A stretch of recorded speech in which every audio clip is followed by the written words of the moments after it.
Perhaps we need some outside universal threat to make us recognize this common bound.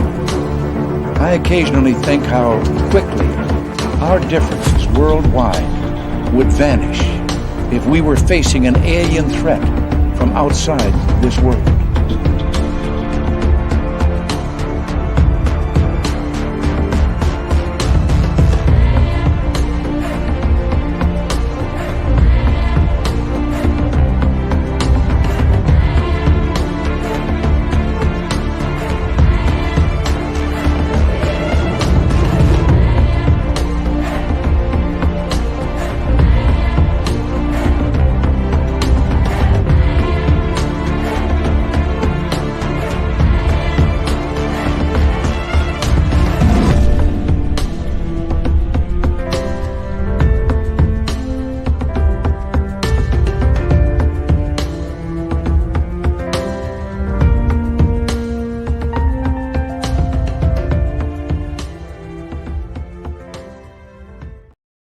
Hello and welcome back to Spaced Out Radio tonight. My name is Dave Scott, and we are getting all spooky in northeastern Ontario tonight. Blayne Tyler will be here to talk some Sasquatch and Bigfoot, and maybe a little bit else.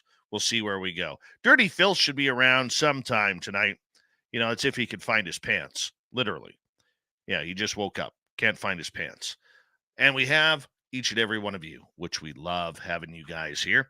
We got Race Fan in the gold medal position, SJ with a silver, Michael Fontaine with a nice bronze medal tonight. Hi, Karen in the Woo Train, Michael Morris, Stephanie Kenny Blankenship. Good to have you here. Kitty Catty Whack, welcome to SOR Chat. Little Cam is here after doing 280 pull-ups in 1 minute 30 seconds. I don't know how he does it. And Brown Dwarf, Dino Bravo, Dragonfly, Tim in the Backwoods is back. Tim will be signing autographs after the show. Line up to the left of the studio, if you don't mind, to the left of the studio. Jamie Johnson, the Rough Rider, the Watermelon Head, we call him. How you doing? John Lamb, Phyllis Mouche Perry, Cosmic Joe, and Eternity Eternal. Good to have you all here. Pixie Laura, how's the purple hair tonight? Let us know. Gory Tiger has returned. There's Dirty Filth. Gory Tiger has returned. Gory Tiger will be signing autographs after the show as well. Line up to the right of the studio, if you don't mind, to the right of the studio. Deidre, how are you this evening? There's Human Carl, a great veteran of the United States Air Force. Thank you for your service, Human Carl. We love you around here. Noble Patrick, good to have you here. Super Duke, what's happening? Good to have Super Duke back in the chat room. And who else is here? Well, let's take a little peeky poo.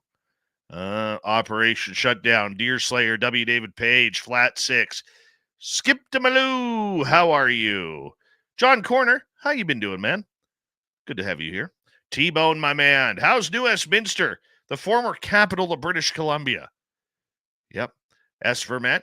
And Giannis Rost, how are you?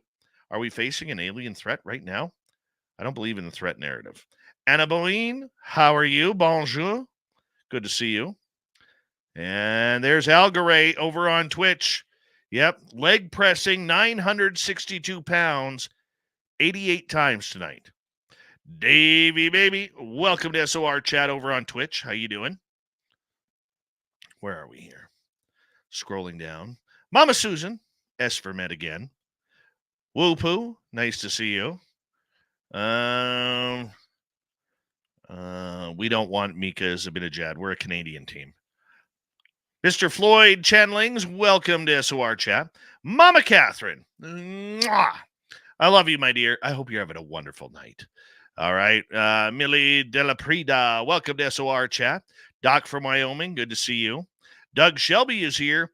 The Doug Shelby has arrived, which means we can officially start this show. Richard Hauser, what's happening? Hi, Ozzy Ange and Tim Mothman and his goatee. Two separate entities. Pam Harris, good to see you. And who's next on the list here? We are scrolling on down. Rugged Source, it's been a while. How you been? Good to see you. Scrub-a-dub-dub, my dirty feet in your tub. Vanessa, How are you? Thanks for coming on in. Hi, Richard Steele. As we scroll on down. And who's next? Cindy, good evening to you. Kurt M., nice to see you. Where are we here? No, I didn't get a new camera. I got to get a new camera. This one's bugging me.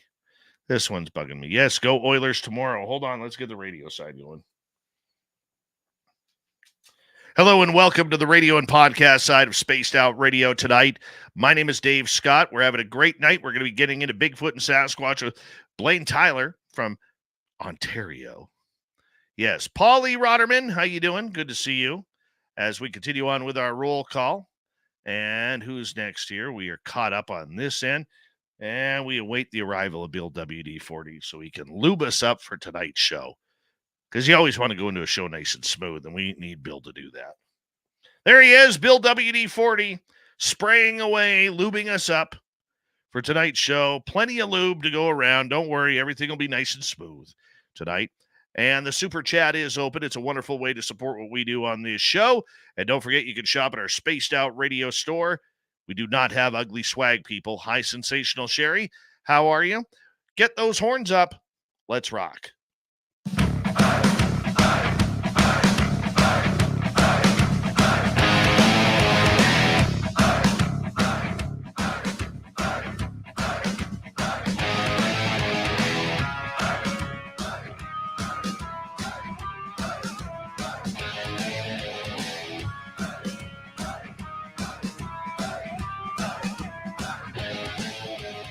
Mountains of central British Columbia to you listening around the world. This, my friends, is Spaced Out Radio. I am your host, Dave Scott, sitting in the captain's chair of SOR headquarters as we welcome you to tonight's show, wherever you are on this great planet we call Earth. All of our archives are free. You can join us at youtube.com/Spaced Out Radio. Do old Davey the favor, hit that subscribe button. You can follow us on X at Spaced Out Radio, Instagram at Spaced Out Radio Show, and on Patreon in the Space Travelers Club. Our website, spacedoutradio.com. We have a plethora of features for you. Rock out to Bumblefoot, read the news wire, check out our swag as well. Tonight's show is brought to you by Chive Charities. Help make the world 10% happier by visiting Chive Charities today. You can find them on our website. We got a great show planned for you tonight. Blayne Tyler comes in to talk some Bigfoot and Sasquatch in the province of Ontario. In hour 3, Steve Stockton from Among the Missing is here. Jackie Harmon has the Crypted Report later on. Oh, yeah, it's going to be a jam-packed show. All right, let's get right to it. Blayne Tyler is a Sasquatch researcher from northeastern Ontario. He has over 50 years' experience and over 100 encounters that started at the age of 10. Blayne has participated in Canada's Sasquatch Hunter documentary in 1999. He and his wife, Lisa, love exploring for this creature. They have an extensive Bigfoot casting collection, including rare cripple print casts. Blayne is also one of the very few that has actually touched a real live Bigfoot. We're going to learn about that as well. And of course, he's most known for finding a track that was not 18 inches long, 20 inches long, not even 30 inches long. It was 34 inches long. My God, that's big. Blayne Tyler, it's good to have you on Spaced Out Radio. And it was finally good to connect with you last month at the Nebraska Bigfoot Conference. And what a good time we had, man. And, you know, the one thing that I love doing is I love meeting people who've been on this show, man. And meeting you, it was just like meeting another brother, a brother from another mother, my friend. It was good to see you there. How you doing? I'm doing pretty good. Hope everyone's doing well in chat. Good to be on your show again, Dave. Yeah, it was really great meeting you. You know, you get, like you said, you talk to these people through chats and you do shows and stuff, and then you finally get a chance to meet them. It's like meeting like a family member you haven't seen, like an uncle you haven't seen for 20 years, or a brother. So that's pretty cool. Yeah, it was absolutely great to meet you and Lisa. And I know you guys have quite a tandem going out. I got to ask you, let's take you back to when you first met Lisa, going back all those years, because I know you're about 62 years older than her. And I got to ask you, How do you get into a relationship and say, by the way, I hope you don't mind, but on the weekend, I'm not out with the boys, not at the bar getting drunk. I'm not shooting pool or going to play hockey every weekend night. I'm going out in this forest to find Sasquatch. How do you have that conversation? Uh, it just kind of happened naturally. When I met her, that was in, I guess, my hometown up in kind of mid North Ontario. She was in school, and it was just something I did, right? It's camping, and then that happens sometimes. And back then, I was more casual about researching. I I want to see them, maybe film one at the side of a lake and stuff like that. Well, I was starting to get a little bit more hardcore because out west, I had some encounters. We can get into that. Um, but yeah, I didn't really mention I did this. It was just something that once I got into northeastern Ontario, I got a chance to get into some more remote areas, and then it was a lot easier to become a little bit more intense about my research. Um, but yeah, it kind of just happened, where it grew on her. She just sort of got pulled into it by all my stories, and then of course the Sasquatch followed me home, and we started having encounters at the house. So yeah, that's how it all kind of came about. Wow. I mean, uh, you've got so many stories that your investigations have taken you.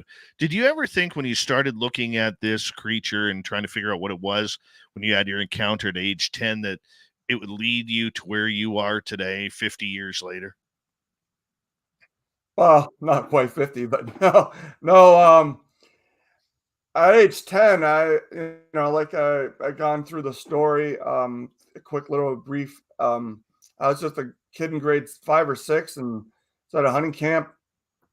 The older brothers would get into the beer. They're in high school and stuff, and I wouldn't, obviously. So I go hiking on my own, and then went around a pond, and I seen all these things just at the edge of the tree line. It was kind of like a half semicircle open area.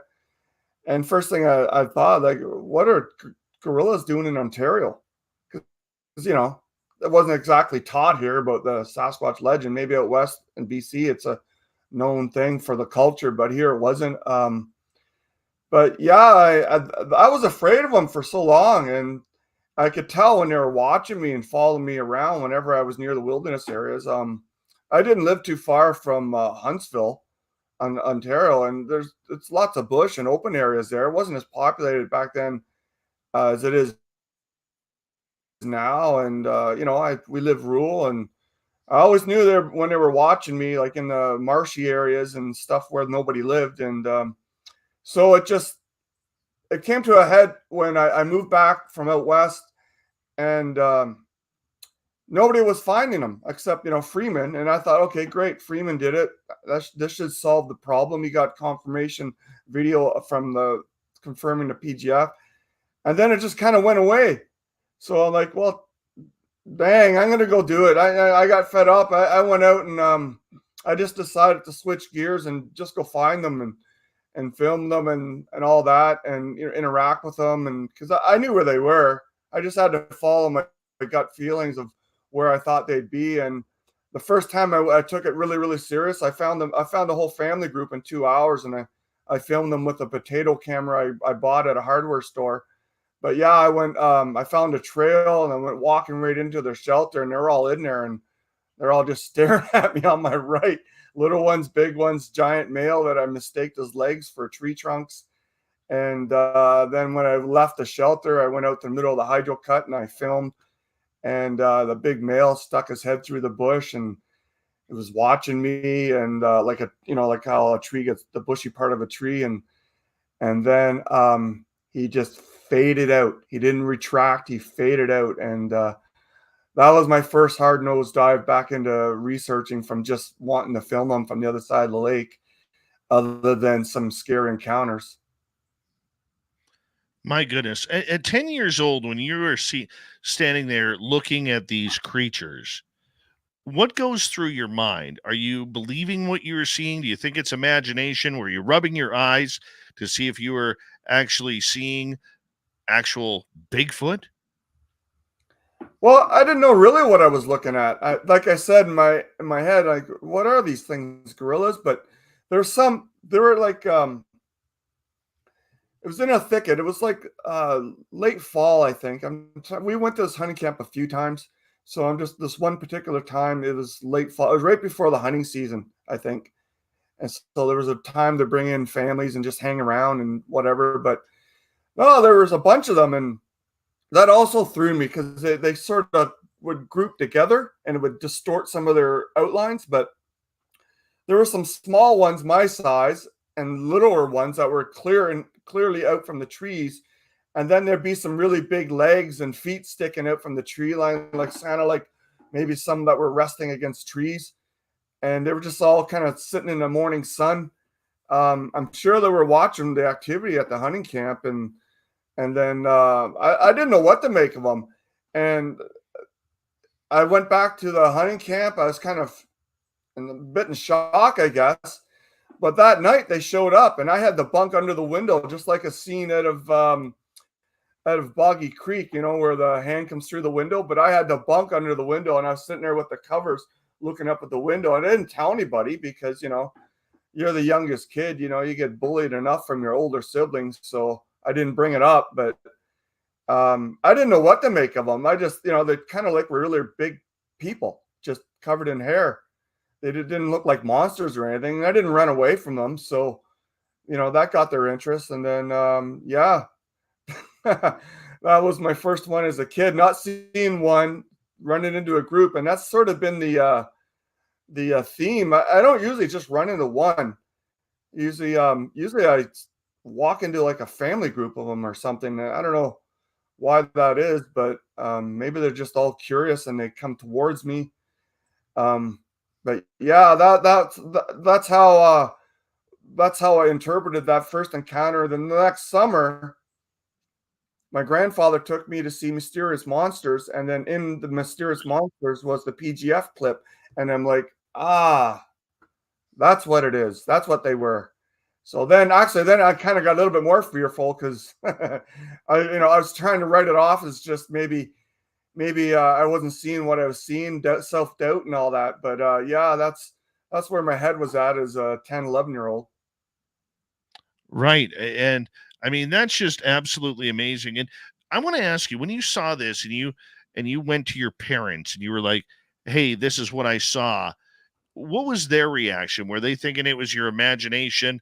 Were they thinking that you were just seeing, maybe men in ghillie suits hanging on out like a military type of airsoft event, or even though they probably didn't have airsoft back then, but some sort of war game or what have you? No, well, I didn't say anything to my mom. At that point, my mom and dad divorced and that, so didn't have much contact with my dad till later on. But when my grandfather took me to the Mysterious Monsters, I said, "That's what I seen. Those things right there." When we were Oh, sitting wow. beside each other, and he just kind of gripped my hand, and then because we used to watch monster shows, like cat. I forget, it was something. The late show after the news would come on like at 10:30 or something like that. We'd watch creature feature shows on Saturday night or whatever. I'd watch them with my grandfather, and we've seen some other ones. But yeah, that's I didn't know what to make of it until I seen the Patterson footage in the Mysterious Monster movie in matinee, and I told my grandfather that that's what I seen up near Algonquin or in Algonquin because it was on the borders of Algonquin, the hunting camp, right, the northwest border. So Right. yeah,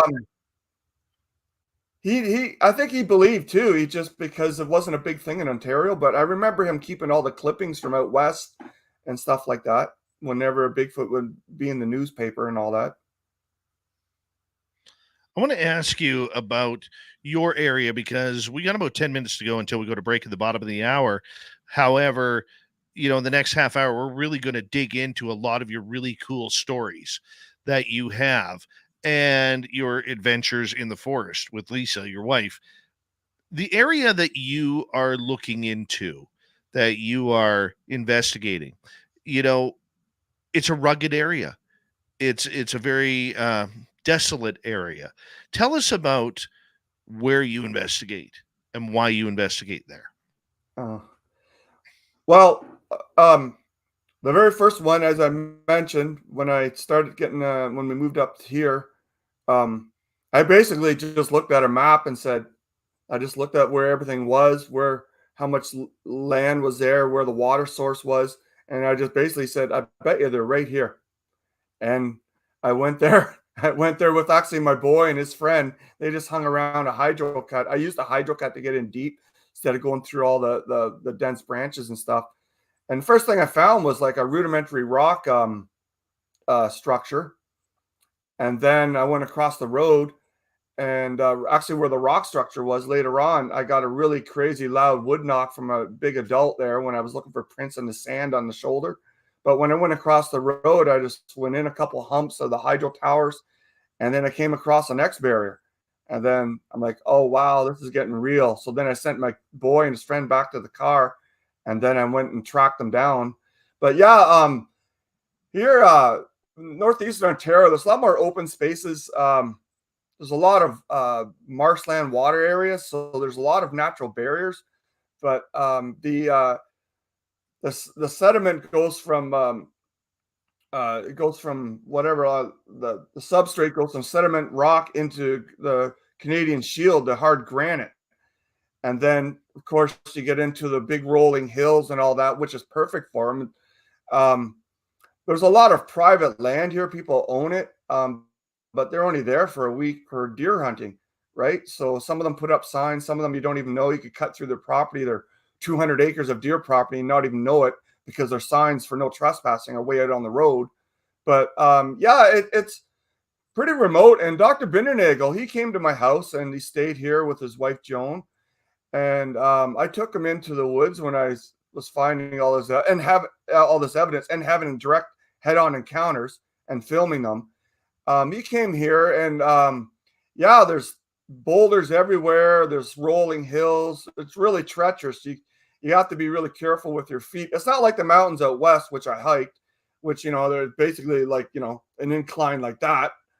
But here it's like rolling hills and lots of water, lots of streams, not rivers so much, or some big rivers, but it's mostly 1,001 little lakes and marsh areas, but not great areas for tourists or hikers or cottagers to go. They always seem to go to the trails and parks. But so I go areas where Bigfoot, Sasquatch don't expect to run into people.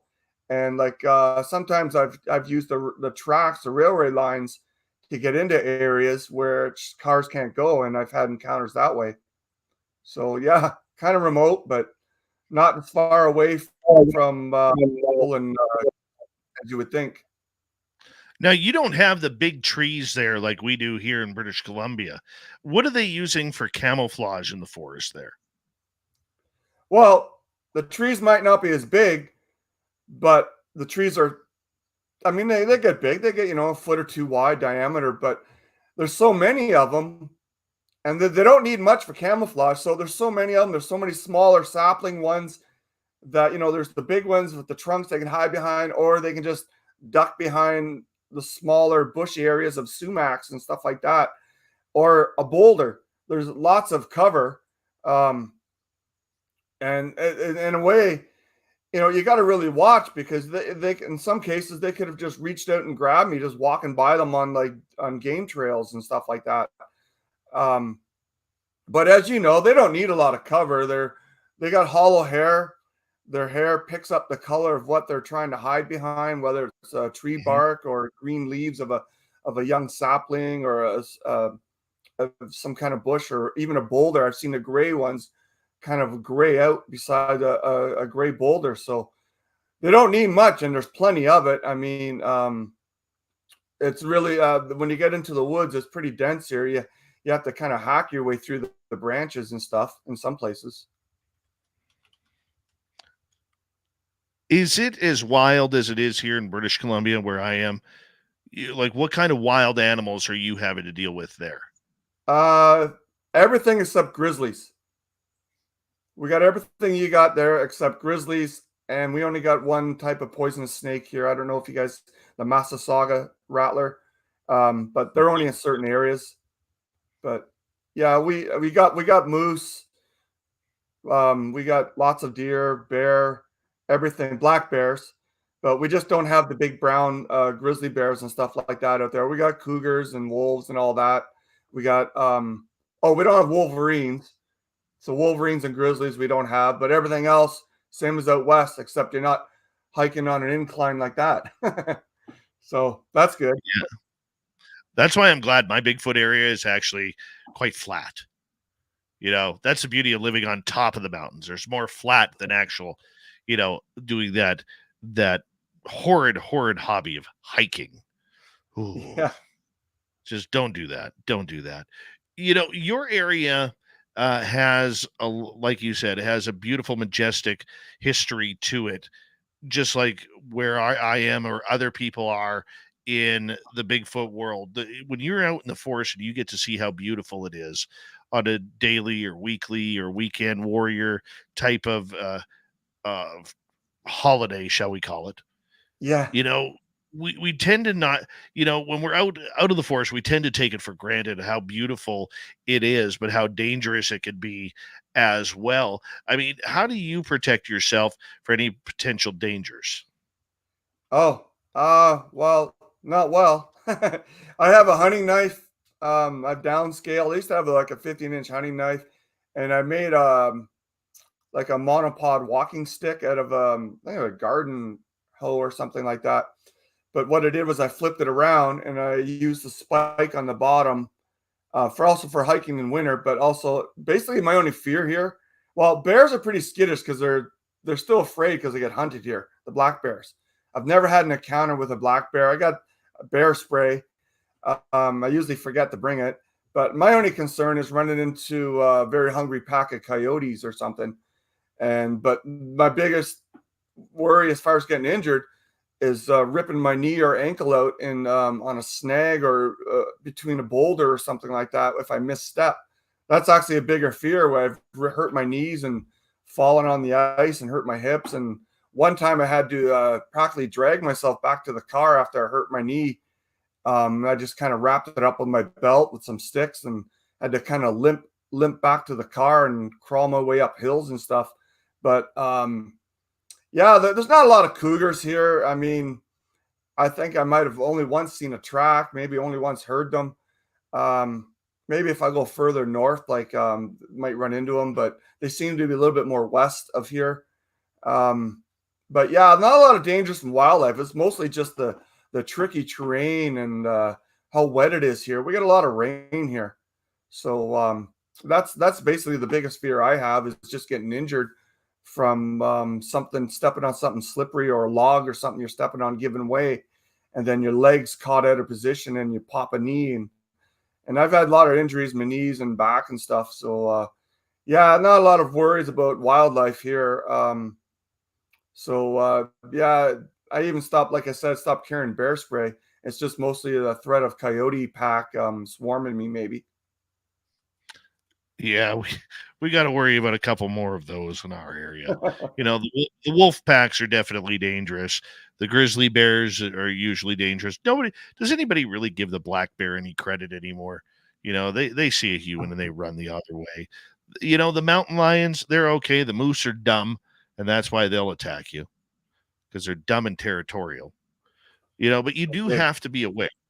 You do have to be aware of your surroundings, just like we are here. But I mean, you forget about that when you see how beautiful it is, and then to all of a sudden think that Sasquatch might be out there, or Dogman might be out there, or any other sort of cryptid trying to lure you deep into the forest. I mean, gee whiz, that's where it gets scary. When we come back, Blade, I want to ask you about the safety of these creatures, because on the West Coast here, we're used to, docile Sasquatch that we hear of. Are they just like that in Ontario? They a little bit wilder, a little bit meaner, a little bit taller, a little bit bigger, a little bit more ready to fight for a Tim Hortons coffee? We'll find out. Sasquatch researcher Blayne Tyler Coming up next on Spaced Out Radio, we'll get into his sightings as well. Stay tuned. Spaced Out Radio with me, Dave Scott, continues right after this.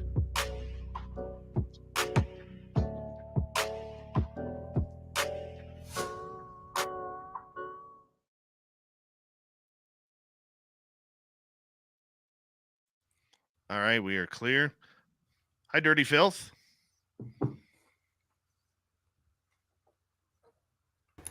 Let me turn off the swear filter first, Dave.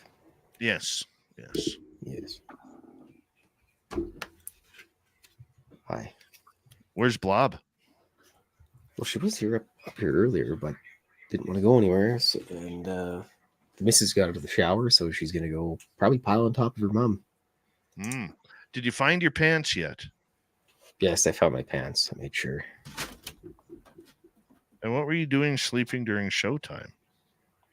It's technically before showtime. Okay, before showtime. Well, I was tired. Got it there, Blayne. Thank you. You're tired.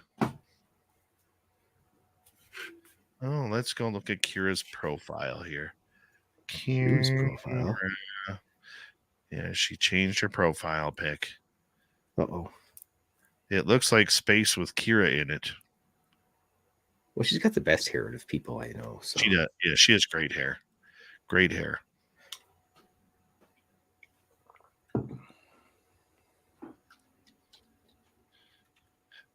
I need 2 more daisies for this.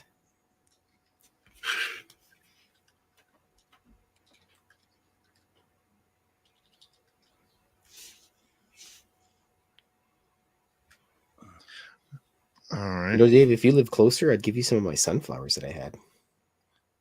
I like sunflowers. I would take them. I had to pot them off onto my neighbors. You know, one of my favorite flowers is, and I got to go get some more here, is tiger lilies. Love the tiger lilies. That's hilarious. Yeah. We got those in abundance here. So love them. We got tons of those. They grow in wild there or what? Yeah. Oh, yeah. They're all over the place. Actually, my house under my deck, I got perimeter halfway around, mostly around the whole house with the tiger lilies, because even when they're not in bloom, they got that really nice big leafy cover for everything. Yep. So, yeah, it's a temperate zone thing. Like we got lots of trilliums here too. It's just the right temperature and moisture and everything for them. But yeah, tiger lilies everywhere. I got to go get a bunch more because the deer don't eat tiger lilies. They don't eat them. They like tulips. What's that? They like tulips. I know. They like daffodils. They like roses. They like almost everything. They don't. Yeah. They also do not like what the hell are those little ones called? It's not marigolds. I like marigolds. Why the hell are we talking about flowers here for a second? Yeah. Why are we doing this? It's a show on Sasquatch. It's May flowers.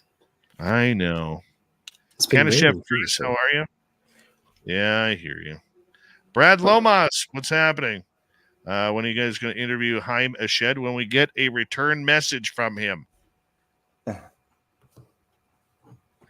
Can't control if he's not messaging me back. Kind of hard to get that interview done. Hi, Rano. Let's see. Yeah. I got to go get some hanging baskets. I like hanging baskets too. Yeah. Mm-hmm. You're up in what, 100 Mile House? Is that your location? Yeah. Yep. Yep. And I'm going to head out to the forest this weekend. Use the logging roads, right? Yeah. That's what I did when I was out there too. I mean, there's so many bloody logging roads. It's incredible. Oob to Joe's Maine, you've got big feet. And Sasquatch Gee, how you doing? Around here, it's not Guy, it's Gee. We prefer the Quebec pronunciation. Les Français. Or La Français. Gee.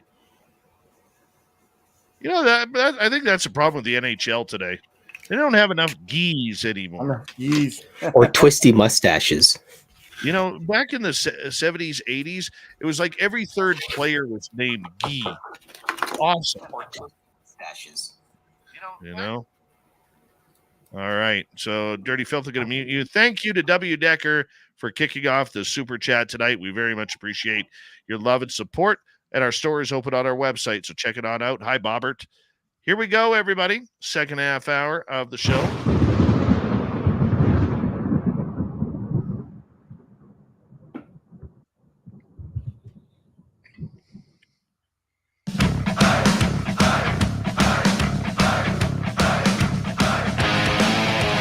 Second half hour, Spaced Out Radio is now underway. Good to have you with us. My name is Dave Scott. Always appreciate you tuning us on in wherever you are on this beautiful planet we call Earth. Hey, if you've missed portions of this show or others, you know our archives are always free. All you need to do is go to youtube.com/Spaced Out Radio. Just do me the favor, hit that subscribe button, and you can find us on every major podcast network as well. Our website, spacedoutradio.com. We have a plethora of features for you. Rock out to Bumblefoot, read the news wire, check out our swag as well. Follow us on X at Spaced Out Radio, Instagram at Spaced Out Radio Show, and on Patreon in the Space Travelers Club. Here we go. Blayne Tyler, Ontario Bigfoot. We're going to get into it. And Blaine, right before the break, I was asking you in regards to West Coast versus East Coast Sasquatch. The ones up here where I am seem to be a little bit more docile. They don't seem to be pissed off about anything. They kind of want to mind their own business. Yeah, they might give you a little peek and a little show every now and again. But for the most part, you know, they're doing their own thing and don't bug them. What's it like for the creatures in Ontario? Pretty much the same? Or are they a little bit more aggressive? Are they a little bit, you know, more angry? What do you think? Well, I think it depends on where you run into them. Because I had an aggressive encounter out there in Alberta, Honeymoon Lake, before it was built up. At least I think it was Honeymoon Lake. It was where the giant size one paralleled me right back to my car when I was hiking counterclockwise around it. Went over the sand mound that the road crews left, and then it came right up to the sand mound, right at the edge of the, not a parking lot, but where the dead end was to get to the access to the lake. I guess maybe for if emergency fire crews need water or something. But and then the next year, the same I think probably the same one followed a woman right into the parking lot after her in her car, and it was 3 feet above the 8-foot sign. So that's pretty aggressive in daylight. But back here, I mean, yeah, I've had a lot of aggressive encounters. Well, not a lot. I mean, they come up to you, but then they stop, right? But my most dangerous ones have been with the ones with the snouts. So those ones Would that are be the Gugway ones? Sorry? Would that be the Gugway ones? Yeah, well, they got the snouts or Dogman, Gugway. I mean, I'm not sitting there holding pictures open on my phone trying to well, are you a Gugway or a Dogman? I mean, right? But yeah, they seem to have, there's some with shorter snouts, and then there's some with the prolonged one, like the Beast of Seven Shoots. But I really think that's indicative of where you're researching. If you're remote, they can be really dangerous, like, get out of here. This is why we're remote. We don't want anything to do with you. Or if they're around, if they're used to people, then they take a more casual approach about you being around their territory. So the sizes can still range. I mean, they say the bigger north you go, the bigger they get. But I mean, I filmed a 17-footer at the Sass Dunes with 34-inch prints, and then there's bigger ones behind them. They just didn't step out into the open. So, I mean, I'm sure there's big ones like that out west too. It's just, like I said, if you go into an area where they're used to seeing you, Dave, and your buddies that you're with, or if you cut through an area where they're not used to people and they don't want to have anything to do with people, then you could get a Bowman incident, right, where they're throwing boulders at you and stuff like that. And so I just think it depends on how remote they are, what kind of clan you run into.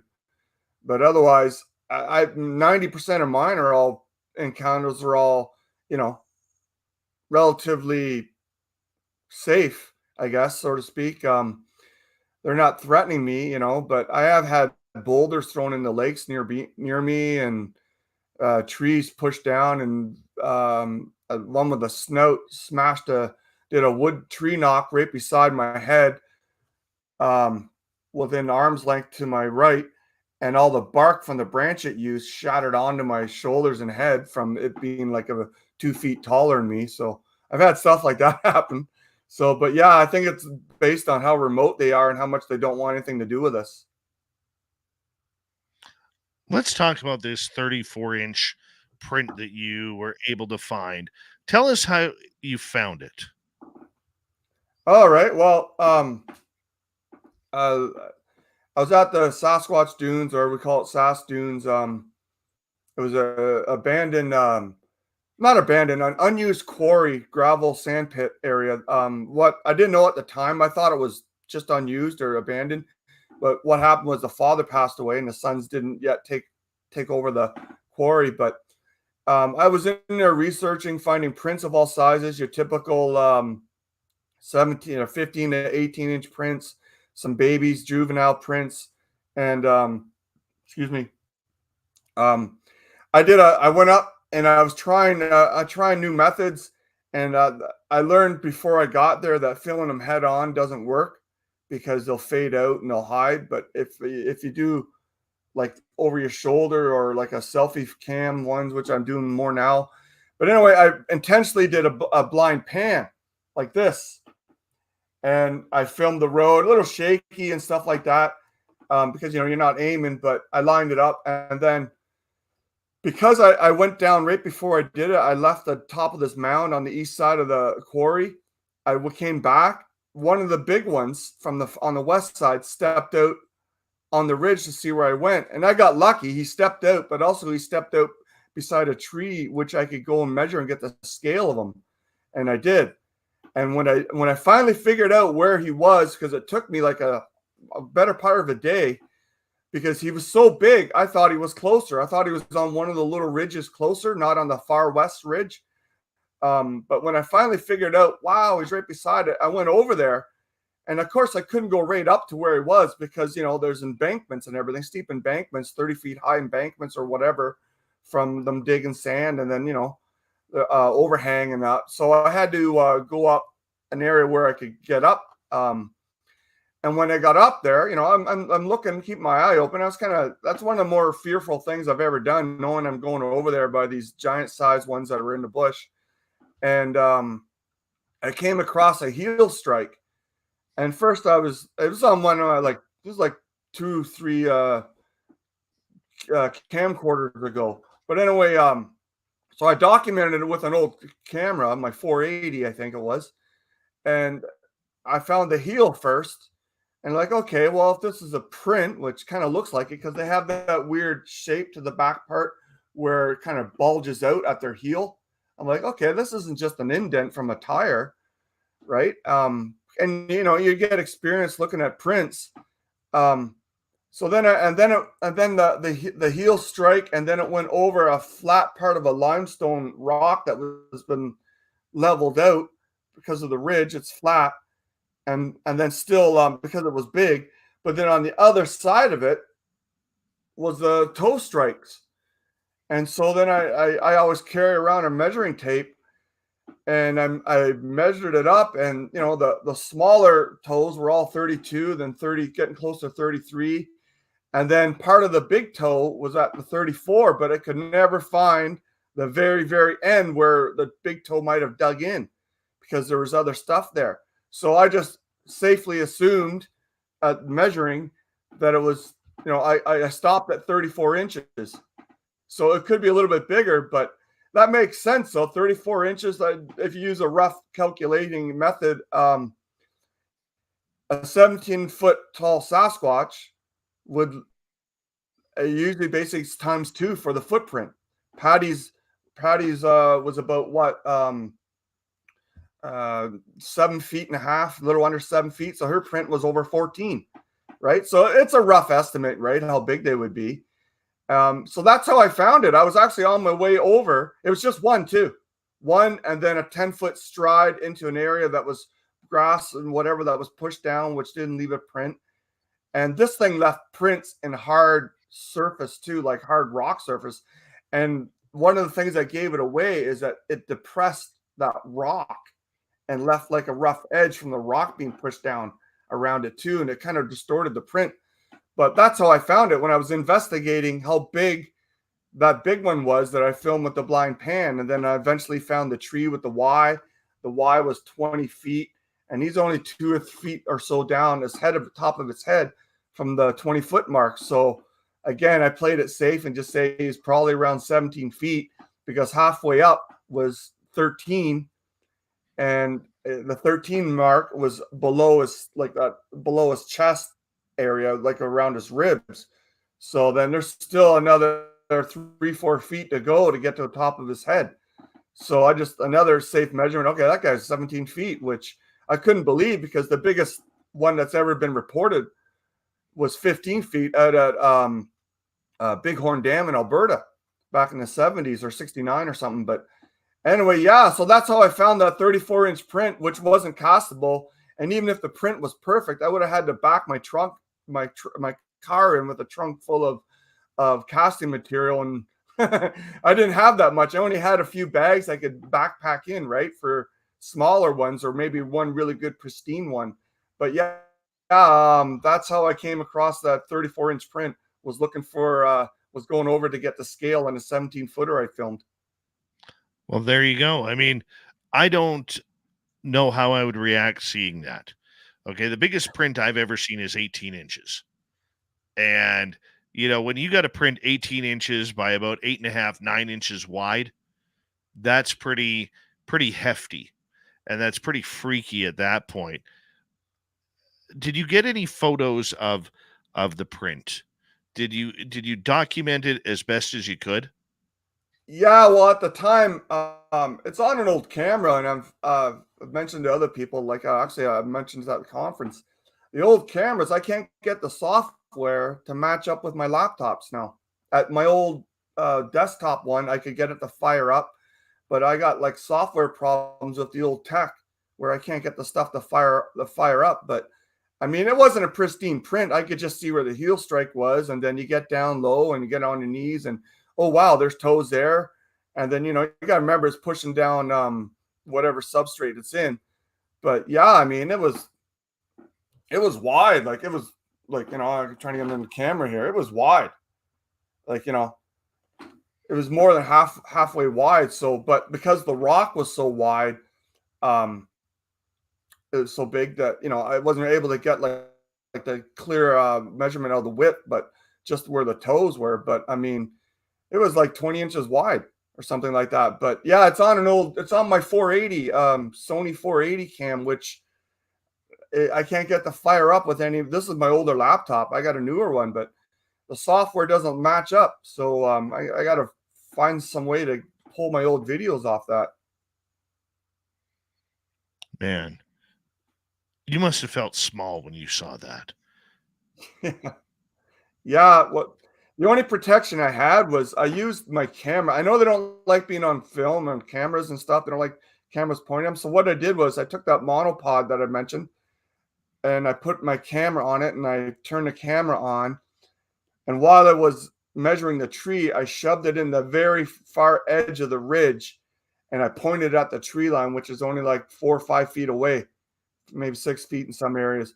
And that's what I was hoping would keep them at bay, was the camera filming right where I would be, like, except I'm measuring the tree in front of me, and to my right, another 4 or 5 feet that way is the tree line.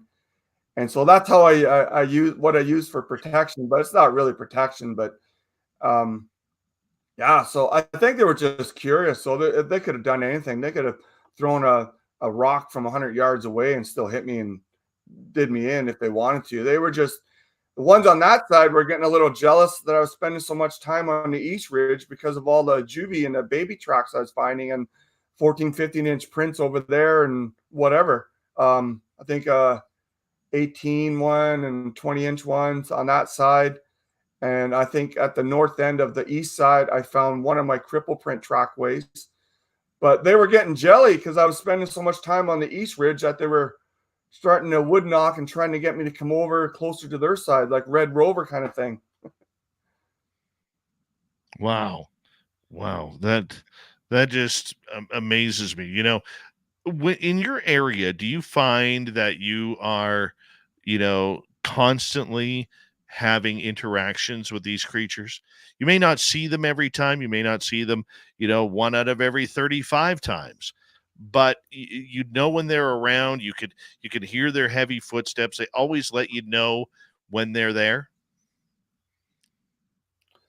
I used to when I was I've right now I've switched to a more an invasive non-aggressive approach because they come to me. But when I was like, determined like, hey, I'm going to show everybody these things aren't just in the mountains, or when, like I said, how I got into it. They I used to run smack dab into them. And at one point when I was like, one of my techniques I used to use, and I was alone. Maybe that's kind of stupid, but you think about it. But I used to cut right through the middle of them and then lead them to an open area. And when they get halfway across or to the other end of the open area, where depending on the size, I turn and film them following me. And I've caught them like ducking the small ones my size, diving into grass or jumping behind a tree and stuff. Like 2 seconds of them hiding and stuff like that. But yeah, I've had them like this one female kind of took a liking to me. She's about Patty size, 7'4" or whatever. And she started bumping into me and stuff when I'd be out hiking. Like, she'd bump into me graze me, or she purposely on my backswing of my hand, she purposely stride into my hand. So I'd punch her in the leg and stuff like that. And it's like basically like punching a bodybuilder. There was no give when you hit them. Just pure muscle. But yeah, I've had I've had them breathing down my neck when I was looking at my one time. I've had that with a female, which actually this next story could be the same female or same one, where my wife Lisa, she would send me a text saying be safe, and I'm like, oh geez, I forgot to turn the sound off so I wouldn't be disturbed. And I was turning my sound down on my phone, and then I had one come right up behind me and above me and started smelling me. From like, within 8 inches away, it was leaning over me, smelling my scent. And then by the time I put my camera down, it was spinning to try and see. I knew what it was. At first I was thinking bear, but wait a minute, bear wouldn't be 2 feet hovering over me, smelling me. It would just jump me if it wanted to. And then I heard it running through the grass and the sumacs, thick grass sumacs, but still you heard the thud, thud, thud, thud, bipedal taking off through the grass. And that's in daylight.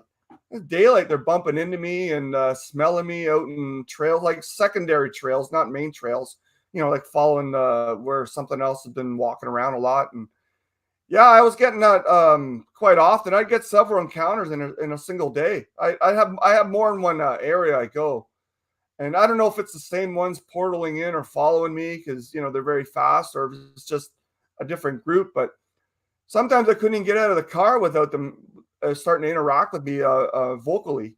So yeah, I've had a lot of that. Why do you think they are becoming so, how can we put it, so friendly with you? Why do you think they are choosing that direction? Is it because they are a curious creature? Is it because they recognize your smell and know that you are not a threat, and they're curious to see what you're all about? Well, yeah, some of that.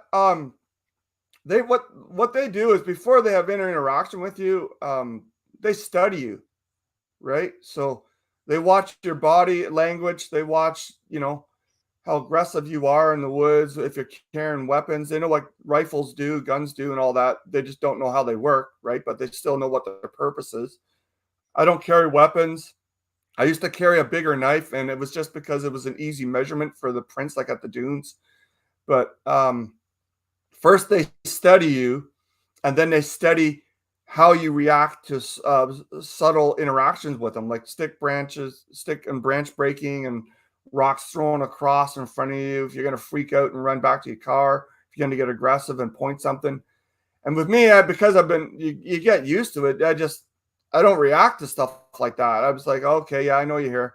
I give them a little gruff back or whatever. I know they're here, like a greeting. Yeah, I know you're there. And then I just keep going. So I'm pretty casual with it. And I think they like that. They watch, and they can see your demeanor, and they can read your intent. And, they quickly form an opinion on whether or not you're safe to be around. I mean, the juvie kids come right up and touch me and grab my backpack a little bit. And, once they're letting your kids do stuff like that, you know that it's going to be okay. But you still run into the, I don't know if I want to say the rogues, but you still run into the ones that come into the group that aren't used to people being around. And those ones will let you know. Like, maybe like the one that broke a tree branch right beside my head. Even though the other ones were used to me, that guy wasn't used to me. And, that one had a bit of a snout on him. I could see him. I stood there, I froze, and I could see him, like, kind of just like where my window would be right here. And he was like a light gray one with a medium-sized snout, maybe 7.5 feet tall. Young one, but still, that one wasn't used to people or wasn't used to me. So it put on some bravado, and, it brought in the attitude of maybe some ones that are more remote. They don't like you just hiking through their territory, right? But for the most part, they see you on the trails, and then they get used to you. They follow you around. They see how you react, as I said, when they start interacting with you. And then the interactions get bigger or worse or better, depending on what they do. But yeah, I had I joked about it in NBC in 23 that I had a Bigfoot girlfriend. And yeah, she's bumping into me, and I touched her a few times when she was getting too close, because she crowded me in that. When I turned, I'd hit her. So yeah, that's pretty much how it goes. My goodness. With 2 minutes to go before we got to go to break at the top of the hour, Blayne Tyler is our guest tonight, talking Sasquatch of Ontario tonight. When you have these encounters, we're going to get into an encounter that you had in the next half hour where you actually had a Sasquatch come up and touch you. I mean, I know in our area they have been getting used to us. We're not at the point yet where they're willing to come out of the trees to say hello. We did have the one sighting about 100 yards away from us, but we're not at that point yet. And last year we didn't get out there as much as we could. When we were out there, it just never seemed to have that excitement that it did the prior year. You know what I'm saying? Right, right. And I'm curious, the fact that your area continues, do you think now I'm going to call it a relationship, as we got about a minute to go here. Do you think now they've almost formed a relationship with you where they know who you are and they're now anticipating your arrival? Oh yeah, yeah. That would be correct. Definitely some rapport's been built. They show up in my house. I've had the young ones vocalize right through this window at me. I've recorded some right outside the window, vocalizations, tree knocking, right here, other types of vocalization. I seem to get more of that in the evening, though. During the day, maybe a whoop. I've heard them scream, though. Like initially, when I started researching on that one hydro cut where I tucked off the Bindernagel, I've heard their screams. And I don't know if that was a threat or just like, hey, pay attention to us on this side of the hydro cut. But yeah, definitely a rapport relationship gets built. I just be myself, and I bring a non-threatening persona into the woods. I don't carry weapons. And if I have any weapons, if I'm running into them, I usually just cast them aside. If I have a knife or a walking, like I've cast my. And on that note, Blayne Tyler is here. We got him for another hour talking Sasquatch on Spaced Out Radio. This is Spaced Out Radio with host Dave Scott.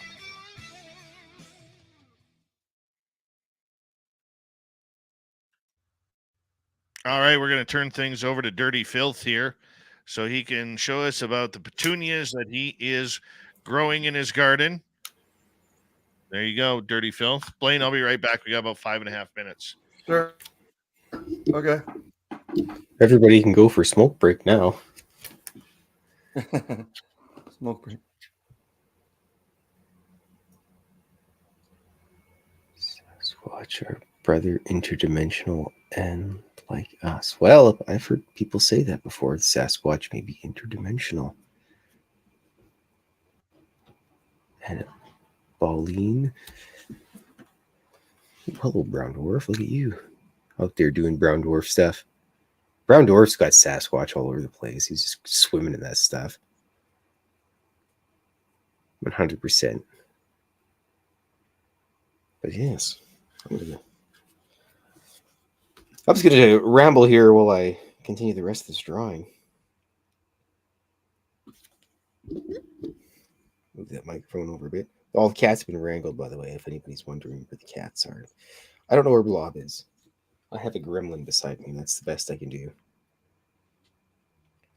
But I was admiring all the flowers that were coming up today, and then I went and traded some sunflowers with my neighbor.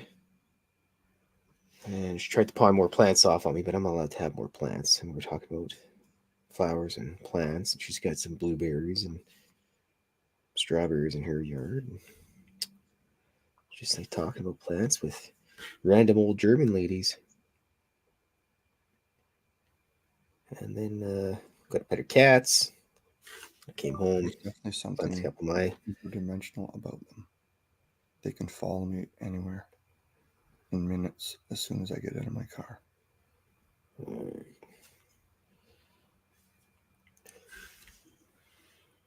Let's see here. All right. Anyway, I got the aliens freaking out over a bee, actually, because they've never seen bees before, at least. So far, the aliens I've drawn. This guy's creepy old neck sticking way up like that. Freaking out there, Stanton. All right.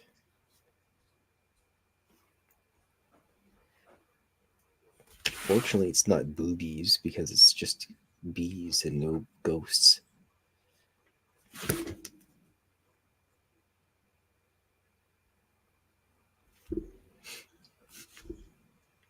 Yes, that's the inspiration for this drawing. Going over and sharing plants with my neighbors. And I actually have to fix this bee up a bit because I forgot to give him some yellow. Sorry, easily fixable. Got big bumblebee eyeballs. Little antennas sticking up.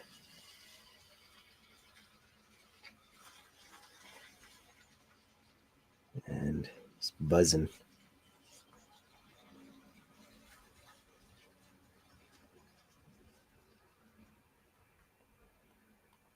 Bloody hell.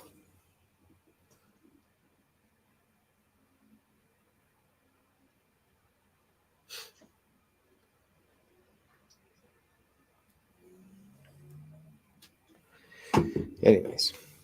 The only bad thing about drawing bees is must have 6 legs. But if I put 6 legs on him, he's just going to look really weird. So I'm just going to avoid that. And nobody's going to know unless they watch the show or are geeks about bees. Right, Mr. Gremlin? Yeah, you don't care. Actually, I got to let that sit there and dry for a second.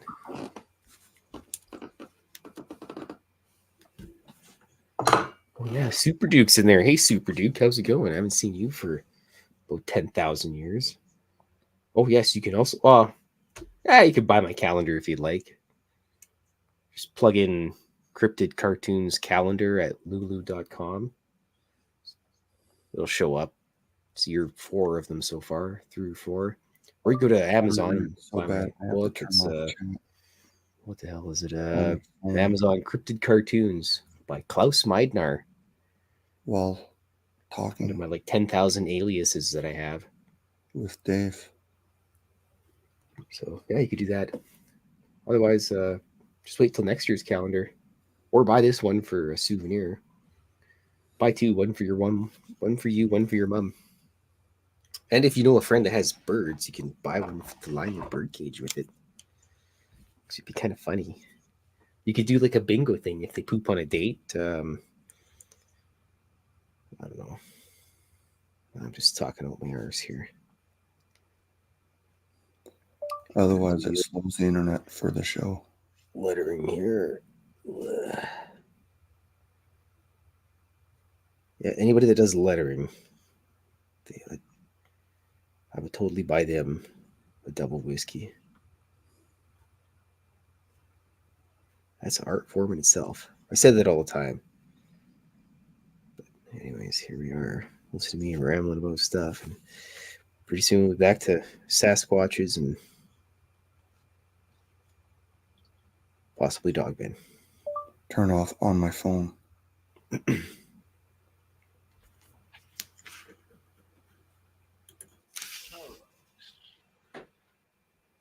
Hello, dirty. Hi, Dave. So rambling about flowers and bees and my neighbors and giving away sunflowers. Thank you to Jorgensen, Deborah, and W. Decker for the super chats. Phil, thank you for your great art. You're the best, buddy. Here we go.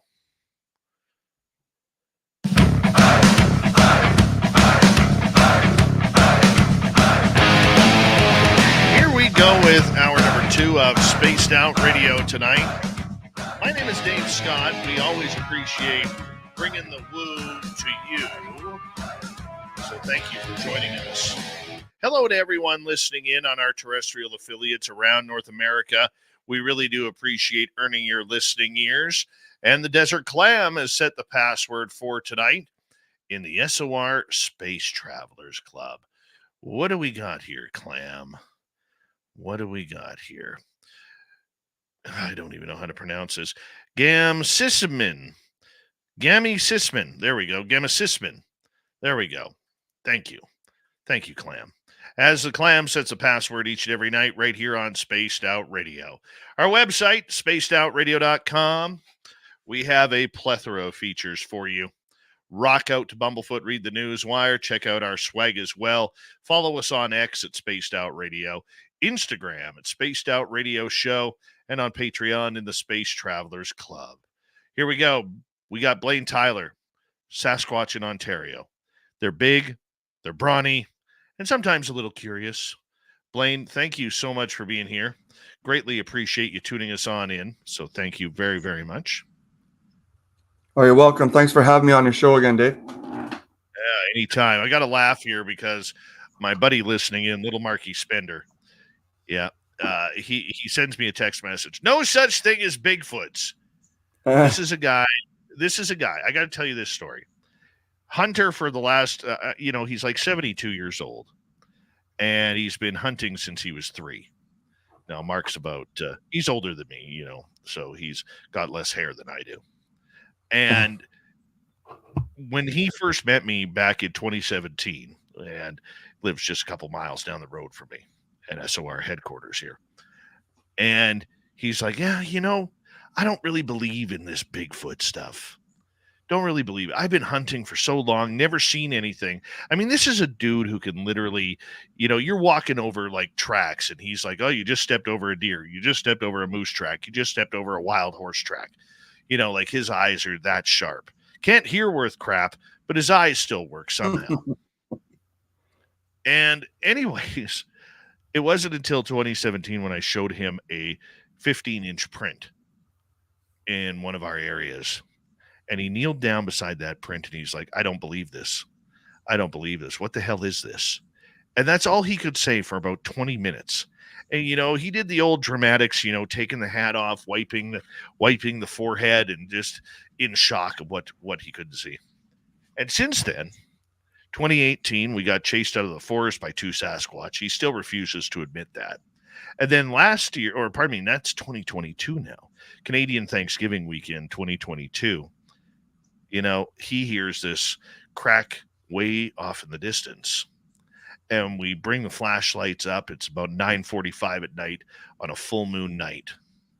We bring the flashlights up, and about 100 yards from us, there's about a 10-footer standing there in the middle of the logging road.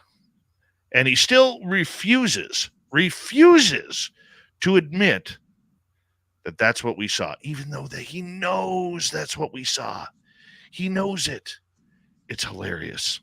I still bug him about it. Yeah. Well, So I've had similar, I guess, discussions, experience with hunters. In fact, if we were talking about some of my encounters. It's good. Actually, it's good that you brought that up. I was invited into a hunting camp because they were all scared of what was screaming louder than the generator at night. So, and they found a stack of scat that was over 2 feet high. So there's something really big that can do that, and something really big with a big lung capacity that could scream over a generator and scare all the hunters with all their hunting guns. So I started investigating around there, and in off season after they shut it down. And at first I didn't get anything. But once they got used to me being in there, it didn't take long. I had one come right up to me from behind. Obviously, it snuck up to me. I was filming an area to, I guess, south of the trail where I caught one on the other side of a pond. And so I was doing a follow-up to that, get the video, you get the follow-up, see it's gone, right? And it came right up to me and it spoke English to me from behind, though. And it was like really fast, deep, jabber, chop English. And at first I was fooled. I thought it was 2 hunters who discovered my car and said, "What's this guy doing here?" But I had permission, right? So I started to pack up, but to go talk to him. So I got permission from whatever this Allen guy. And but then I realized that this big, deep voice, booming voice, was above me and behind me in the thorn thickets. And it spoke both dialects of 2 hunters speaking to each other all at once. Didn't wait. "Hey, Joe, how you doing over there? Anything?" "No, Bob, I'm over here." Whatever it said, it spoke that all as one stream of English language, not knowing the syntax is stop, pause, wait. It did both, and both guys, their vocal sound, each sound of each guy's voice, but it did all at once right behind me. So yeah, that was right at a hunting camp, really big light gray one.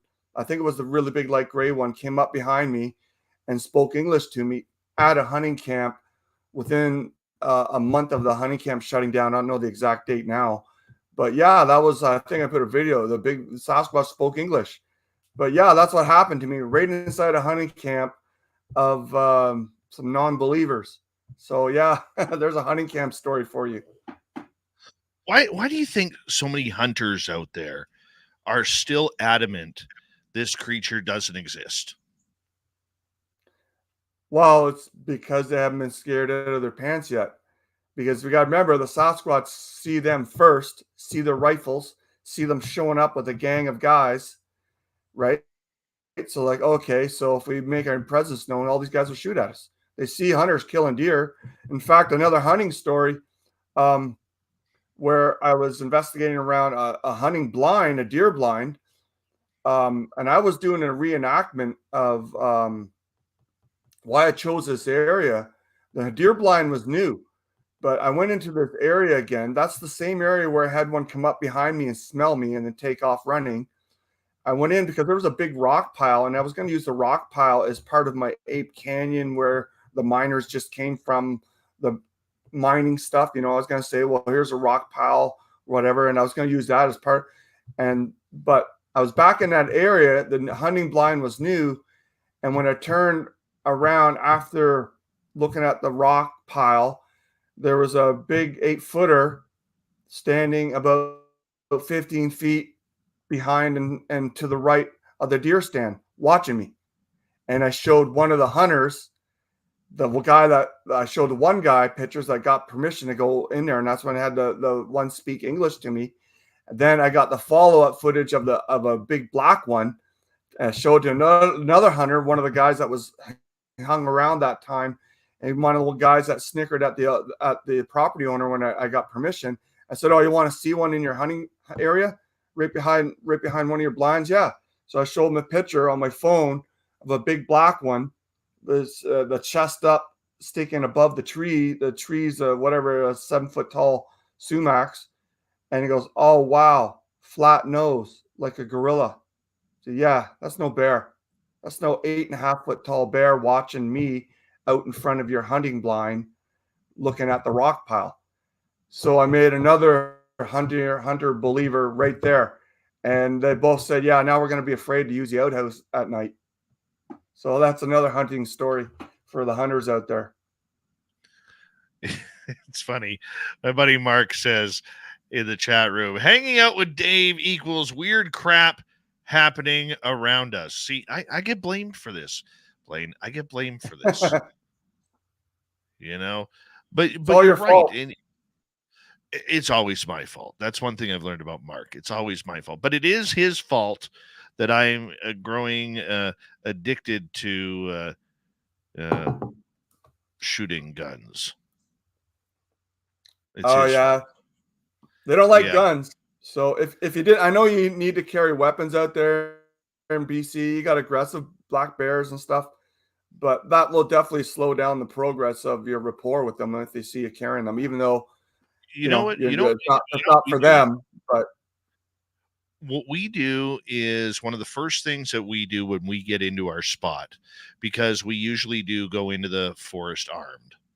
Okay, one of the first things that we do is we say, not like a prayer, but we give a little speech to them that this is something that we're very accustomed to doing, and I have a belief that they understand this. I don't know why, I just have this belief, but we put it out there and we speak just like I'm speaking to you guys right now, and just say, hey, we want you to know that these guns are not for you.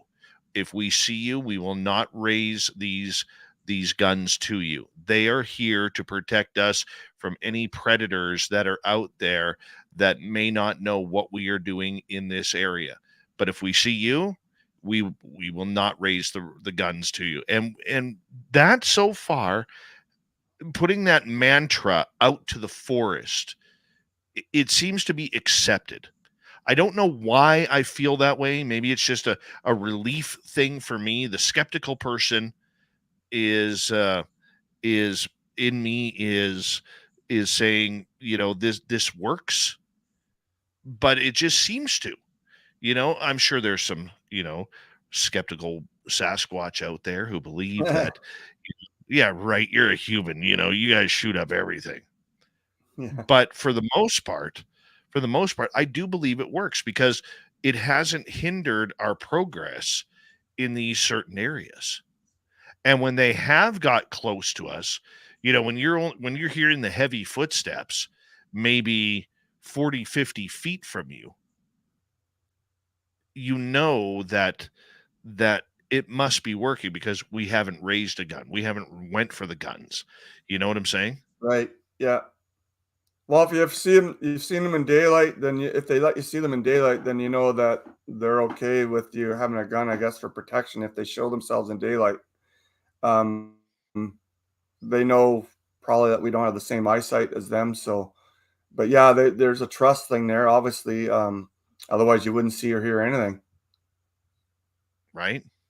Right. So that's kind of what we do around here. But, I also am not, naive enough to think that, different areas are different rules. This just seems to be what works in, excuse me, what works in our area. Right.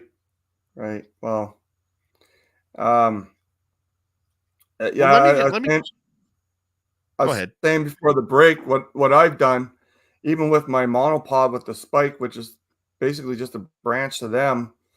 In one case, when I was using the tracks, railway tracks to get in, I found a group of them, and then there was a bunch of them trying to hide behind a tree. I got a gray one ducking and peeking up and down a branch.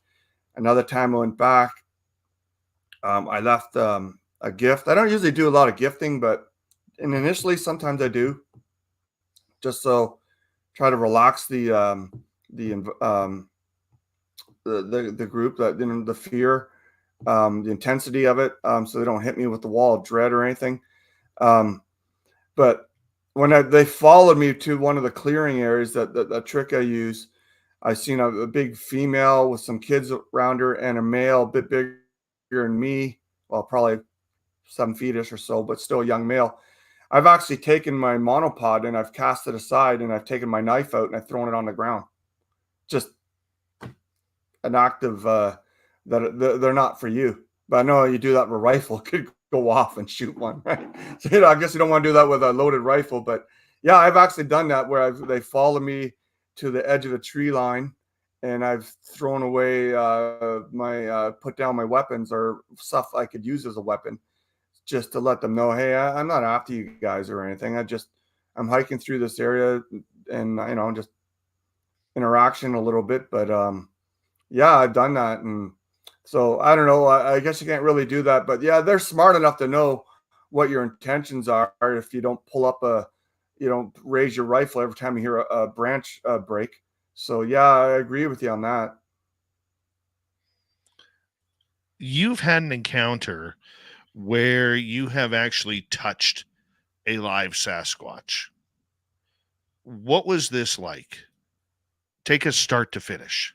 How it started and how it finished. Well, I'll just talk about the first time that was more prominent to me, and then afterwards you sort of get used to it a little bit. Um, I was going into my area where I heard vocals. Actually, where I just got out of my car, and I kept hearing vocals right away. Um, I get out of my car, and I'd actually point them, tell them where I was going. It's a little trick, and I know they're watching, so I'm going that way. So then they get it right. But it was winter. The sleds were all over the trails where they had that. You ever hike on after a snowmobile's gone over a trail? It's that heavy pack down um, snow where it's hard to walk in because your feet sink into it, like kind of like walking in like sand on a beach or something. But anyway, after I pointed and I started hiking in the direction I was going to go, I was going to go to actually it was near the actual old Bigfoot barn location. It's now that old barn that's in my logo.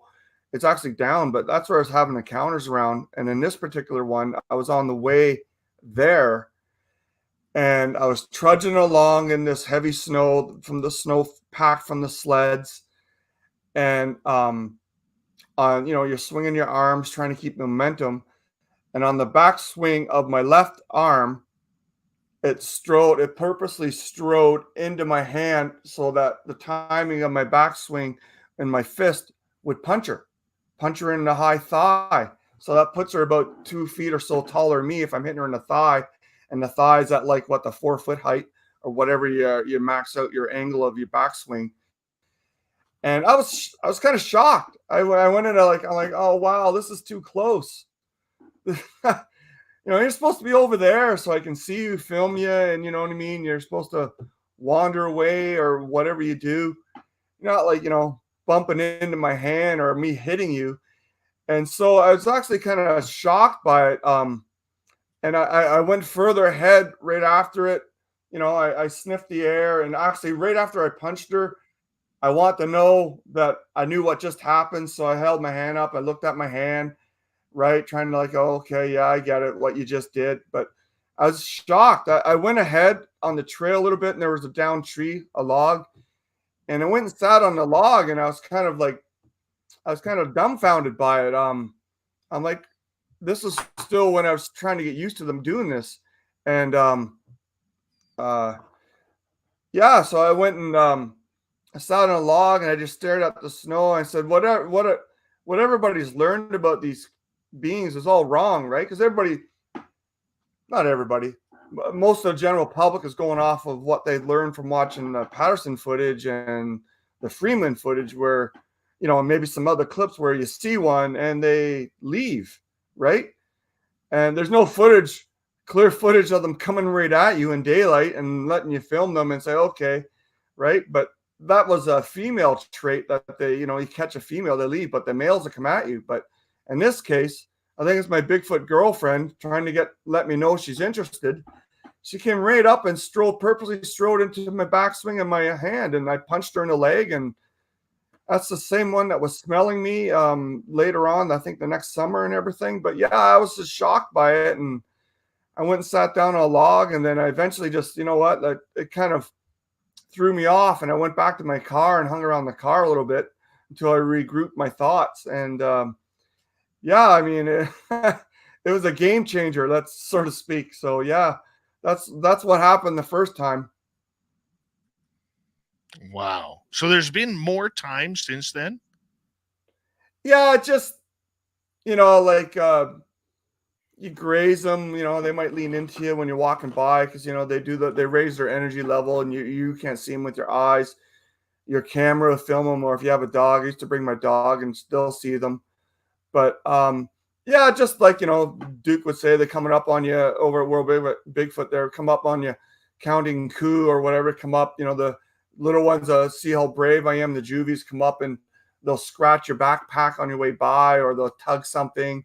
Or I've had them shutting off my camera right while I'm trying to film them. I'm like, really? Come on. They've actually closed the flap of my camera right while I was trying to do like videos where I found a trackway and I've had to go restart the camera 2 or 3 times to try to get myself in the footage with the trackway to my right in the sand or wherever it was. Yeah, so you never really get used to it, but you take it better. You take it better and strive with each time. But yeah, you know, bump them into me like gently, or you kind of graze them, or they grab your backpack, they turn off your camera. Stuff like that I've had lots of. And that I don't know if that goes into the weird part of what they can do. But, you know, when you see, you know how the camcorder, the viewfinder locks open, so that takes a little bit of a push to close it, not just shutting it off, but they're actually closing my viewfinder part of it, and it's where it would snap close. And I'm like, really? Come on. So yeah, so those kind of experiences. But yeah, that first one really threw me for a while. My goodness. What do they feel like? Well, the female, it felt like punching a bodybuilder's leg. There's no give at all. Like you felt the softness of a really, really hard muscle.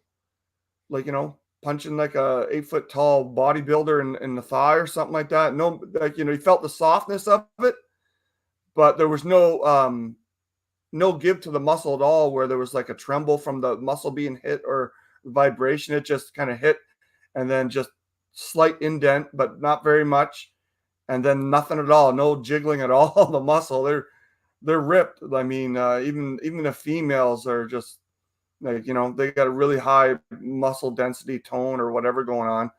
But yeah, that's how it felt, as far if you ever touch one in an area like that. But yeah, like the leg, total all muscle like a bodybuilder. 45 seconds to go here, and maybe you'll have to answer this when we get back. Did you know she was there when you hit her? Not that time, but I do know she would follow me around. They'd be breaking branches and stuff really, really close to me, throw rocks across your line of sight where you can figure out the arch of where the rock initiated from, right? So, you know, oh, wow, that's 3 feet away. Stuff like that. Right. All right. Blayne, we got you for another 30 minutes here. We're going to get to some audience questions when we return.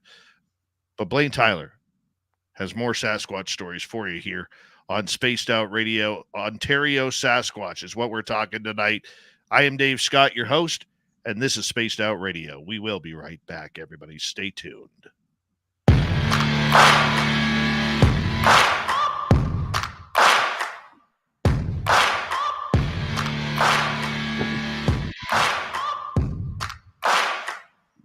You're listening to Spaced Out Radio with your host, Dave Scott.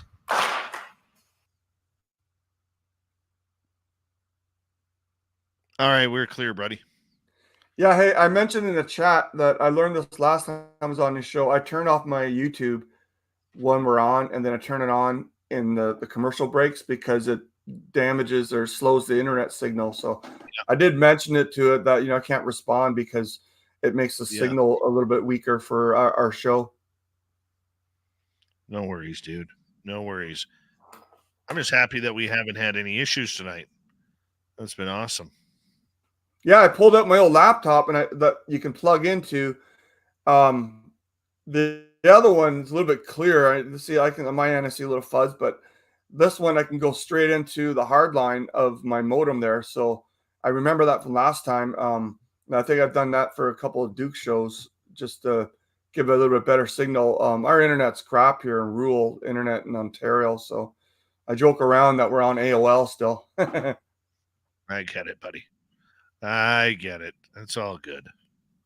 It's all good. It's been a lot of fun tonight. Thank you. Have you seen them in daylight? Have you seen We've had daylight? encounters. Yes, I have. The first two I saw were in daylight.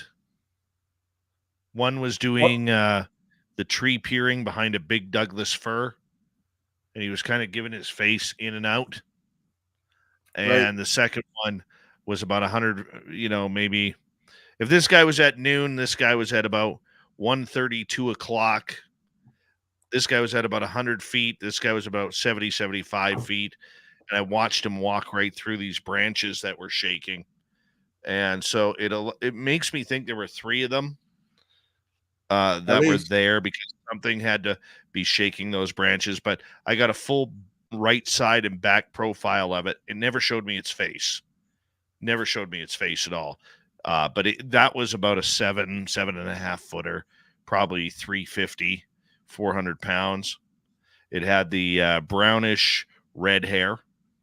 Right. That it was beautiful. It was absolutely beautiful. As it was walking away, and I just stood there and said, "Thank you, thank you." Yeah. I mean, what else do you say, right? So I got that, and then my next encounter in the daytime was with my buddy Mark, who was posting here. And that after I showed him the print, we started going back to that area, and we had heavy footsteps on either side of us, and we never saw it, but it got to the point where the footsteps were getting closer. So Mark very slowly cocked his shotgun, and it made a lot of noise, and the footsteps just kind of stopped. We never fired the gun or anything like that, but just the way it is. And then the third time, it was 2018, where my buddy Merle, Mark, and I were out in an area that we've looked at since. Ended up getting fingerprints out of there on a toy basketball, and probably juvenile prints. So that time we actually got the samurai chatter. Oh, wow. And twice. And then we went back to our main area. The one snuck up on Merle by about 15, 20 feet in behind some trees and bushes. We believe that was the one that was doing the samurai chatter. Right. The next one was about 100 feet away, or Mark was about 100 feet away, and it was coming at him bipedal through the trees. He never saw it. he heard it. So that was quite interesting. You know, and the exit was right in between us. Now we've gone back there since, and that's where I told you the story with the alien. Right. That same location. So that's it's pretty intense out there. I still think, man, and I don't have proof, it's just a gut feeling that Sasquatch clan around that area is protecting it. I really do believe they are protecting it. Because I mean, when it's a place where 52 souls lost their lives in a plane crash. You know what I'm saying? Right. And I just think that they do that. We're going to get to just say hello to W. Decker, Deidre, Jorgensen, and Deborah Rooney for the super chats tonight. Very much appreciate the love and support. It's a great way to support what we do on this show. And don't forget, you can shop at our Spaced Out Radio store. We do not have ugly swag, people. Nothing ugly there. So go get some for yourself. Here we go, everybody.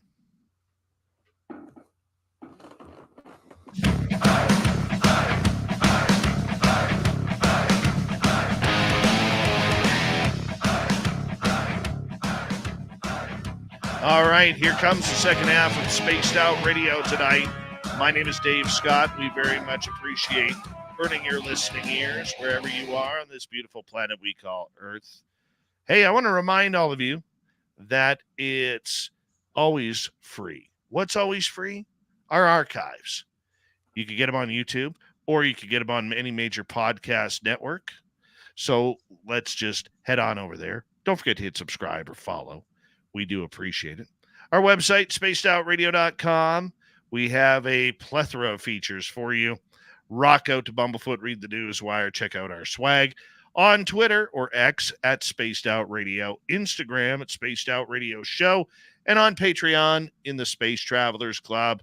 Final time tonight, Blayne Tyler, Sasquatch in Ontario. He's the man, the myth, the legend who is looking after it. And right before the break, you were telling us the story about what it was like about your encounter of accidentally hitting a Sasquatch.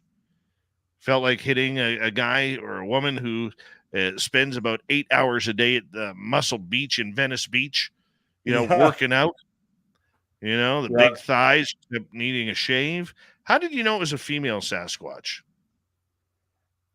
Well, at the time, I wasn't sure, but I was just linking the behavior with the other times that she was coming up close to me, like smelling me and trying to get my attention.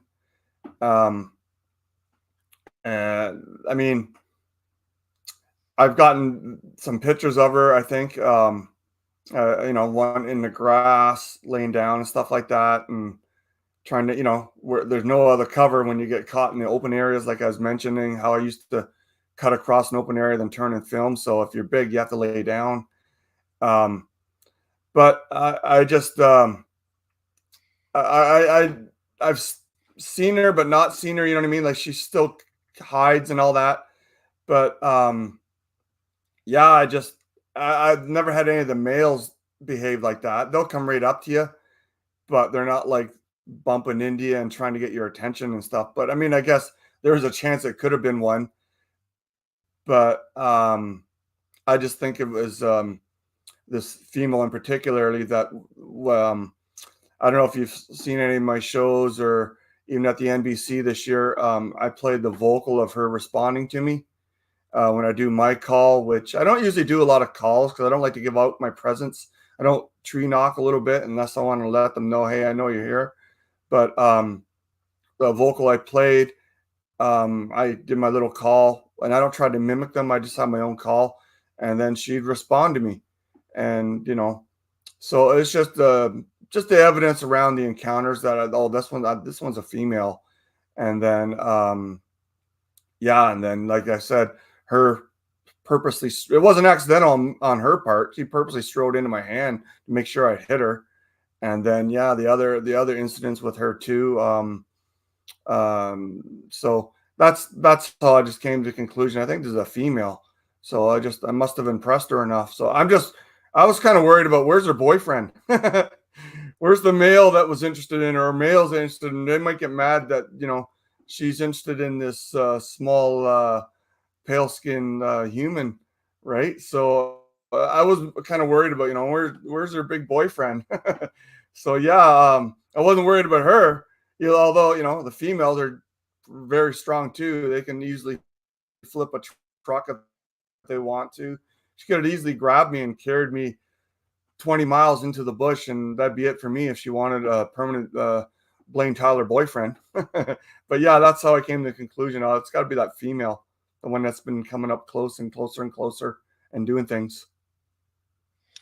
We do hear a lot of stories about that, where vehicles have been moved, vehicles have been flipped over, placed on rocks, tires popped without any knife or anything, or rock or anything. Just, we've heard some strange stories, man, of what these creatures could do with their power. Why do you think they do that? Do they do that as a warning? Is it a warning shot from them to get out of the area?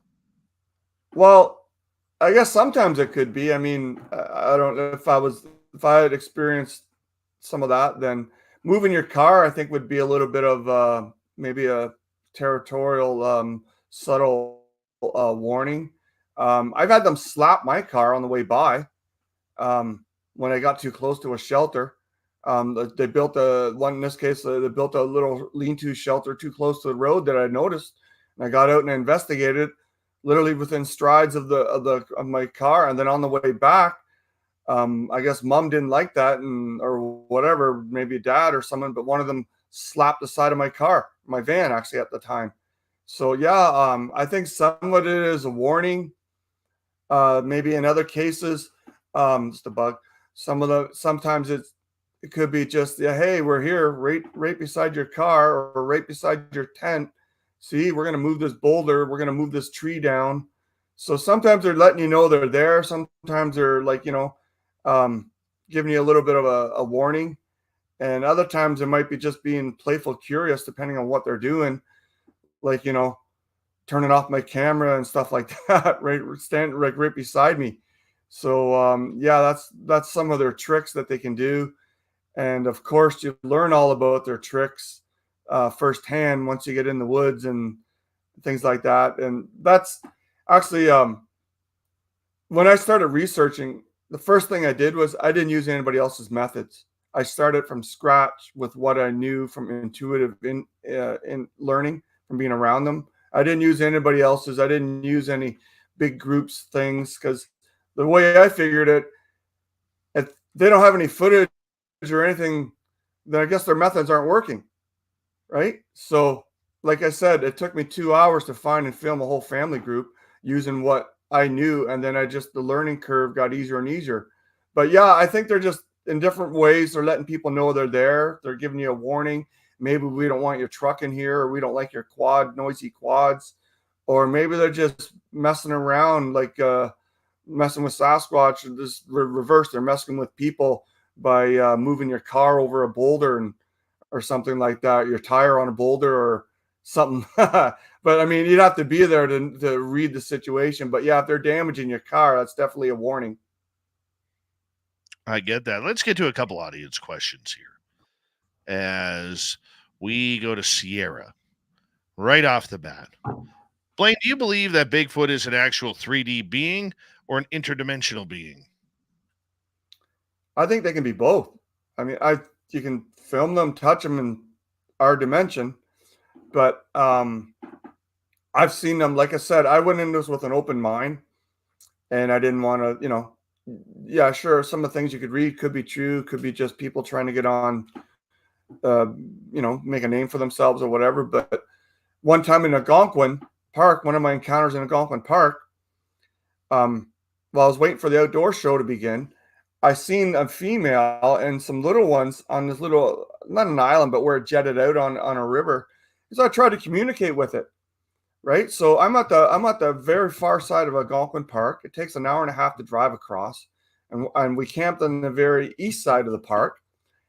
And we left the outdoor theater, and it was at our campsite within a half an hour, waking me up.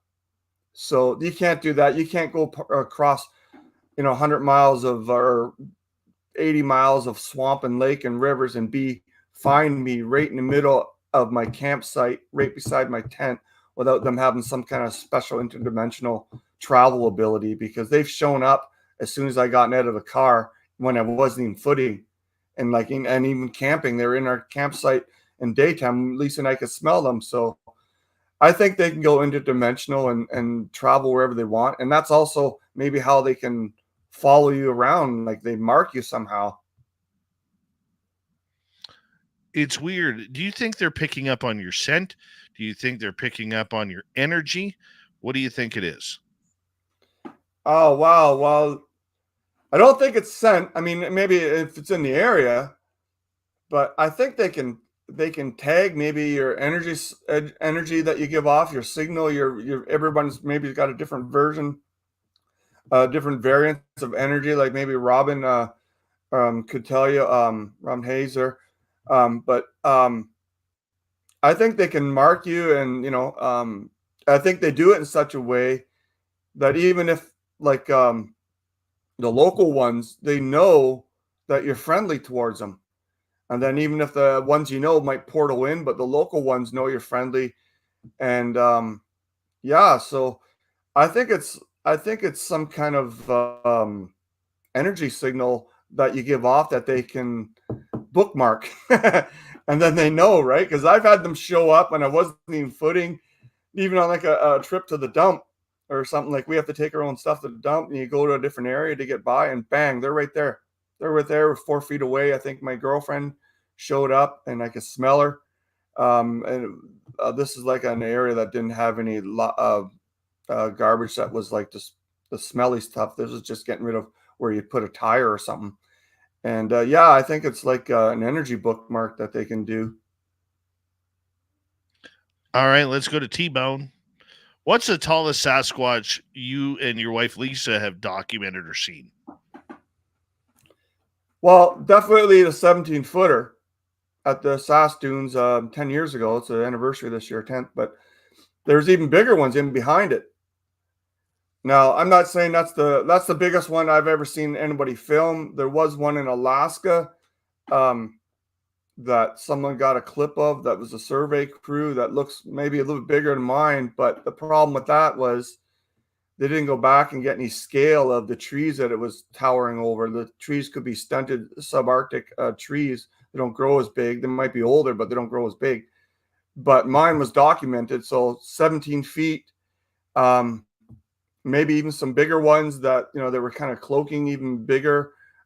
Big gray one, maybe the one that talked to me behind the hunting camp. One time I was doing a little intro, and there was a big gray one standing above the hunting camp roof, like, good 3, 4, 5 feet above it. I forget what it was now. So that would make it over 17 feet. It's just humongous size, like a giant almost. But because he was cloaking, I had to add contrast and go, oh, wow, there's a big one right there, right behind the hunting camp that the hunters say there's no such thing. But yeah, the documented one, 17 feet for sure, because I measured it. I got the scale, give or take a couple inches, but 17 feet on film and in pictures, and I got the 34-inch prints on an old 480 camcorder. All right, let's go with another question from T-Bone here. Blaine, have you and Lisa seen the Sasquatch do the spider crawl? Well, not seen them moving their limbs, but caught something on film. Actually, there's one out here, old game trail cam, when I was having a little bit of trouble here when, my kids were young. I'm like, hey, this is getting a bit aggressive, right? There's one down in a spider crawl position where his legs were way out like that, and his arms, he's low to the ground. A juvie doing that right outside this window, old 2 meg game trail. But I know that's how they follow you through areas where they can't hide, they'll get down and crawl, right? And then you see the long grass moving, right? Kind of like watching Jurassic Park where the grass is moving, but you don't see the raptors. Same kind of thing. You know they're crawling, and they got to do something with their big long arms and legs, so they got to spread them out to get their bodies down lower than the 3-foot high grass. So yes and no, I guess, so to speak. All right, let's go over to Scott Vermette. Do you believe Bigfoot live in one area, or are they mostly on the move? Well, I guess that's also another both question and answer. I think like they're tough enough to handle most winters, but they're smart enough also to relocate where, winters come. Okay, well, let's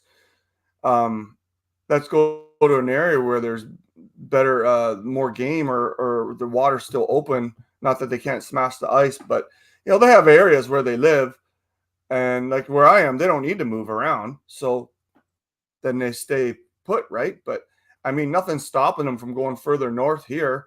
I mean, there's literally in Canada, 90% of the cities are all around the Great Lakes and the border. So there's only 10% of the cities are north of the border, but there's really nothing stopping them from going anywhere. But with that said, I'm sure at some point the males, when they get older, they want to challenge for maybe breeding rights, and they have to leave, or they get beat up by the old man or something. And they have to leave and go find a young group where they could compete as the alpha male, or they move around, like maybe out where you are. They have to come down from the mountains in the winter to better grazing and a little bit more suitable climate. So yeah, they stay in their areas, but they also move around. And the males also, some of you run into rogues before they join up with other groups, or they get kicked out. They can be nasty to run into, but I think they do move around for if the area is not suitable in the winter for resources. Yeah, I always wondered about the migration patterns of everything. It just kind of weirds me out a little bit, thinking that this creature can come back to the exact same spot. And I know many animals do.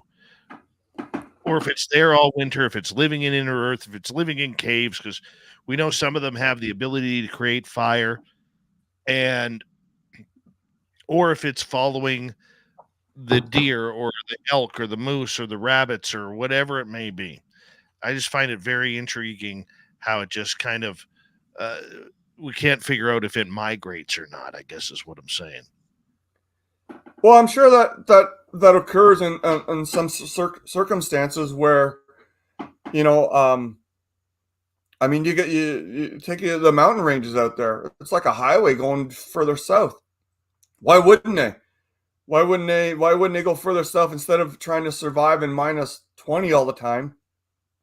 Why wouldn't they walk for a couple days south and get back up to the pleasant enough weather, so they're not that cold at night, right? They just got to find an area that's not inhabited, or an area maybe some stay behind and a group gets bigger in the winter, and then some of them like, hey, I'm going further north where the bugs aren't so bad, right?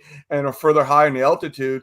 But if you guys want to hang around here all summer, that's fine. But where this section of us is going to go back north, so you could have that scenario too, where some of them don't want to go north, and some of them like the heat, right?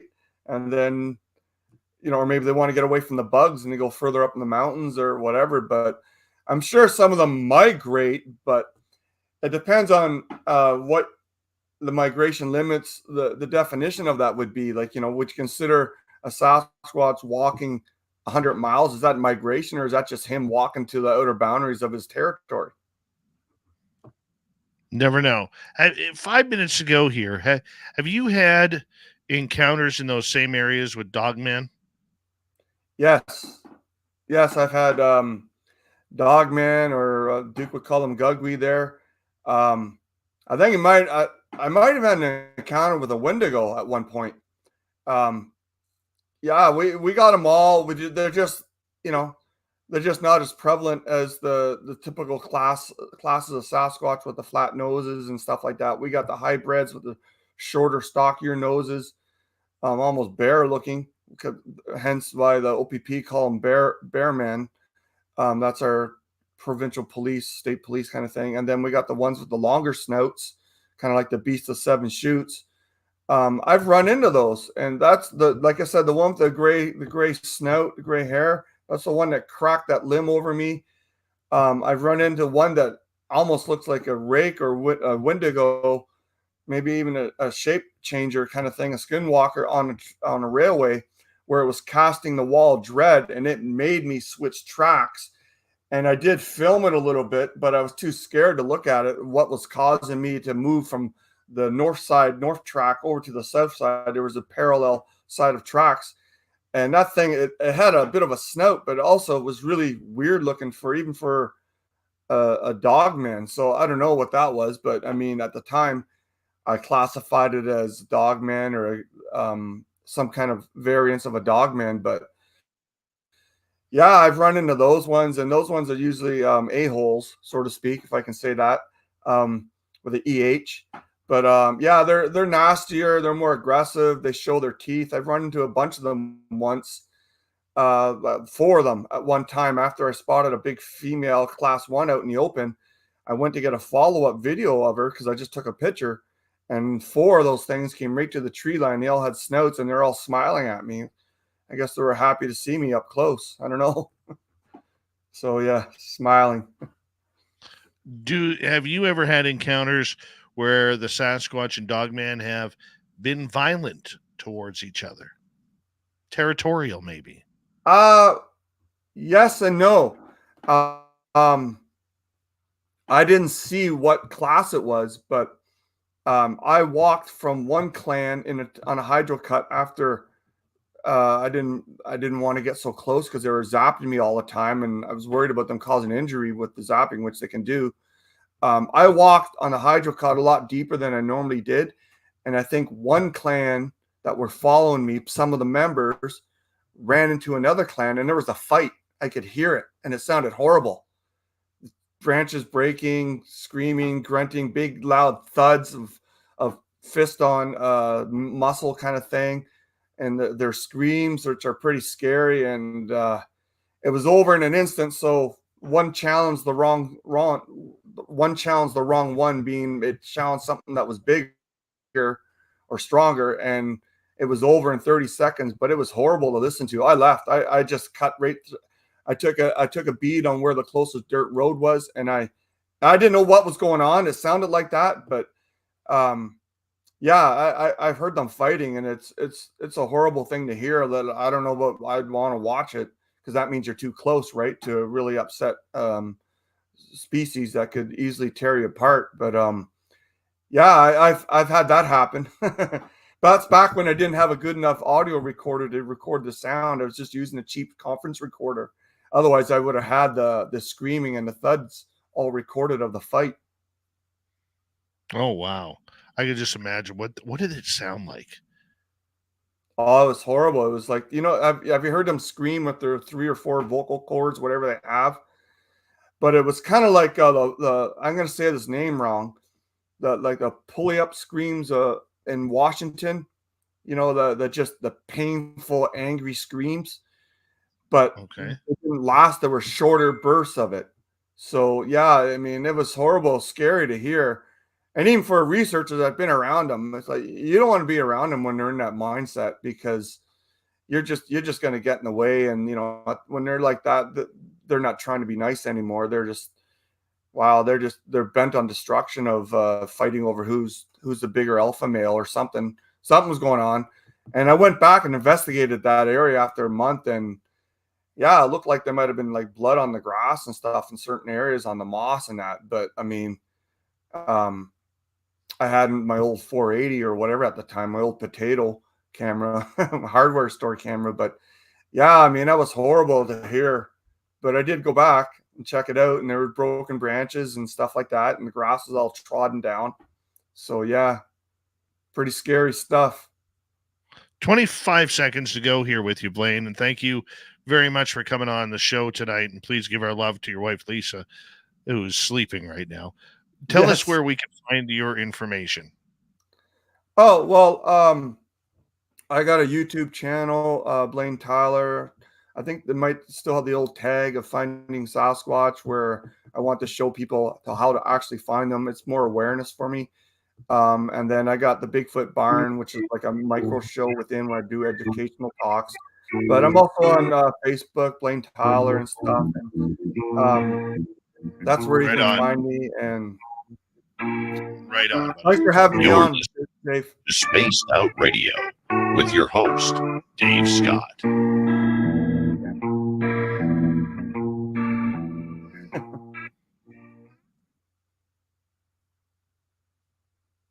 Thank you, my friend. Very much appreciate you. Yeah, no problem. That was a lot of fun. A lot of fun. It was. I gotta dig out some We'll of do it my again. encounter stories. I'm gonna be talking about the Dogman at next year's NBC. So, Right. you're gonna be there, right? Yes, I will. Right. Yeah, I want to talk to you more about that Ruby Creek area. You said it had a weird vibe. Oh yeah. Yeah. That it does. That it does. So Uh, we'll that talk about that. that Fraser River Highway 1. That's like a Sasquatch highway. If you look at all the hotspot sightings like Yale, Ruby, I drive Agassiz, through it. it's I all drive right there through in it a row. all the time, my man. I drive through it. Every time I go Yeah. down to the coast, it's the way I take. I love it. Love it. All right, brother. You get going. I got to get going. We'll talk to you soon, okay? All right. Thanks for having me on, Dave. It was a lot of fun. Take care. Okay. Bye-bye. Blayne Tyler, everybody. I'll be right back. And soon we'll start hour 3.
We got like a torrential downpour happening here.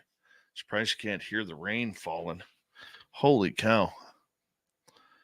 I don't remember it raining that hard before. Thank you, W. Decker, Jorgensen, Deidre, and Deb for the super chats. Very much appreciate the love. Hi, Tokeland. How you doing? Puck Elf, nice to see you. You're welcome, Jamie Johnson. And I think we're caught up. Oh, there's Jackaroony. Okay, here we go, everybody.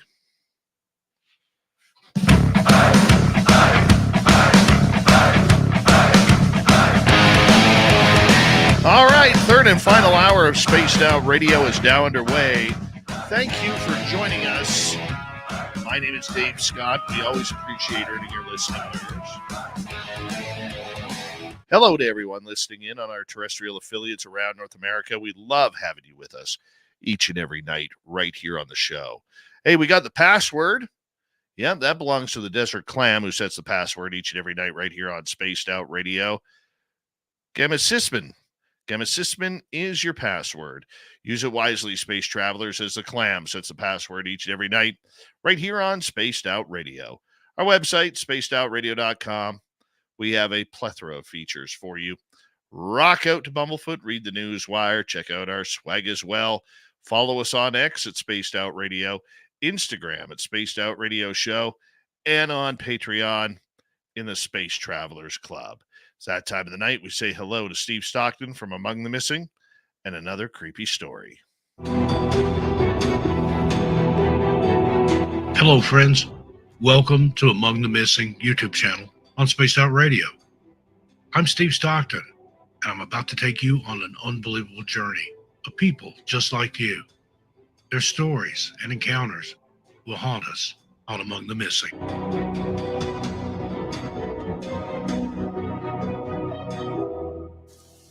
I was going into town one morning from my suburban residence, and my wife handed me a little piece of red calico and asked me if I would have time during the day to buy her 2.5 yards of calico like that. I assured her that it would be no trouble at all, and putting the sample in my pocket, I took the train for the city. At lunchtime, I stopped in at a large dry goods store to attend to my wife's commission. I saw a well-dressed man walking the floor between the counters where long lines of girls were waiting on much longer lines of customers, and asked him where I could see some red calico. "This way, sir," he said, and he led me up to the store. "Miss Stone," said he to a young lady, "show this gentleman some red calico." "What shade do you want?" asked Miss Stone. I showed her the little piece of calico that my wife had given me. She looked at it and handed it back to me. Then she took down a great roll of red calico and spread it out on the counter. "Why, that isn't the shade," said I. "No, not exactly," she said, "but it is prettier than your sample." "That may be," said I, "but you see, I want to match this piece. There's something already made of this kind of calico which needs to be enlarged or mended or something. I want some calico of the same shade." The girl made no answer, but took down another roll. "That's the shade," said she. "Yes," I replied, "but it's striped." "Stripes are more worn than anything else in calicos," said she. "Yes, but this isn't to be worn. It's for furniture, I think. At any rate, I want perfectly plain stuff to match something already in use." "Well, I don't think you can find it perfectly plain unless you get turkey red." This young person copied the slip into a little book she carried, and then she went away with the calico, the paper slip, and the money. After a very long time, during which the little girl probably took the goods, the money, and the slip to some central desk where the note was received, its amount and number entered in a book, change given to the girl, a copy of the slip made and entered, girl's entry examined and approved, goods wrapped up, girl registered, yellow-haired girl counted and entered on a slip of paper and copied by the girl in her book, girl taken to a hydrant and washed, number of towel entered on a paper slip and copied by the girl in her book, value of my note and amount of change branded somewhere on the child, and said process noted on a slip of paper and copied in her book. The girl came to me, bringing my change and the package of turkey red calico. I had time for but very little work at the office that afternoon, and when I reached home, I handed the package of calico to my wife. She unrolled it and exclaimed, "Why, this don't match the piece I gave you." "Match it?" I cried. "Oh, no, it don't match it." You didn't want that matched. You were mistaken. What you wanted was turkey red, third counter to the left. I mean, turkey red is what they use. And then my wife looked at me in amazement, and then I detailed to her my troubles. Well, said she, this turkey red is a great deal prettier than what I had, and you've got so much of it that I needn't use the other doll. I wish I'd thought of turkey red before.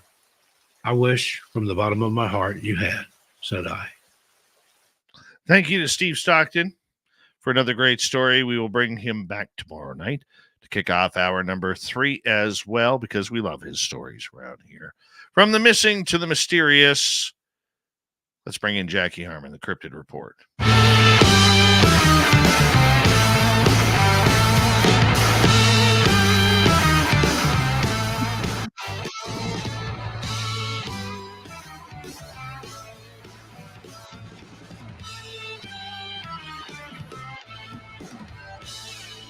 Jackie Harmon, how are you tonight? I'm good. How are you? I am wonderful. I am going to have a soothing night tonight. I'm going to sleep with my window open because it is raining so hard outside right now. Like torrential rain, but it's so beautiful to listen to. Oh, I love hearing the rain. It's one of my favorite things to listen to, especially when I'm in bed. I love it. Yeah, so that's what I'm going to do. Otherwise, I don't know if anybody out there in Radioland has any ideas for this, or maybe you suffer from it as well. But I have tinnitus in my ears, which means my ears are always ringing. And today, it has been the loudest that I've ever had it. And it's like driving me nuts today. I actually, right before the show, not that I was dirty or stinky or anything, but I went and had a hot shower just to try and get the noise out of my head for a little bit with the white noise of the water coming down. And it helped for a little bit, but my goodness, I hate tinnitus. There's got to be a way. I know it's not curable, okay? And many millions of people have it around the world, but it's driving me nuts today.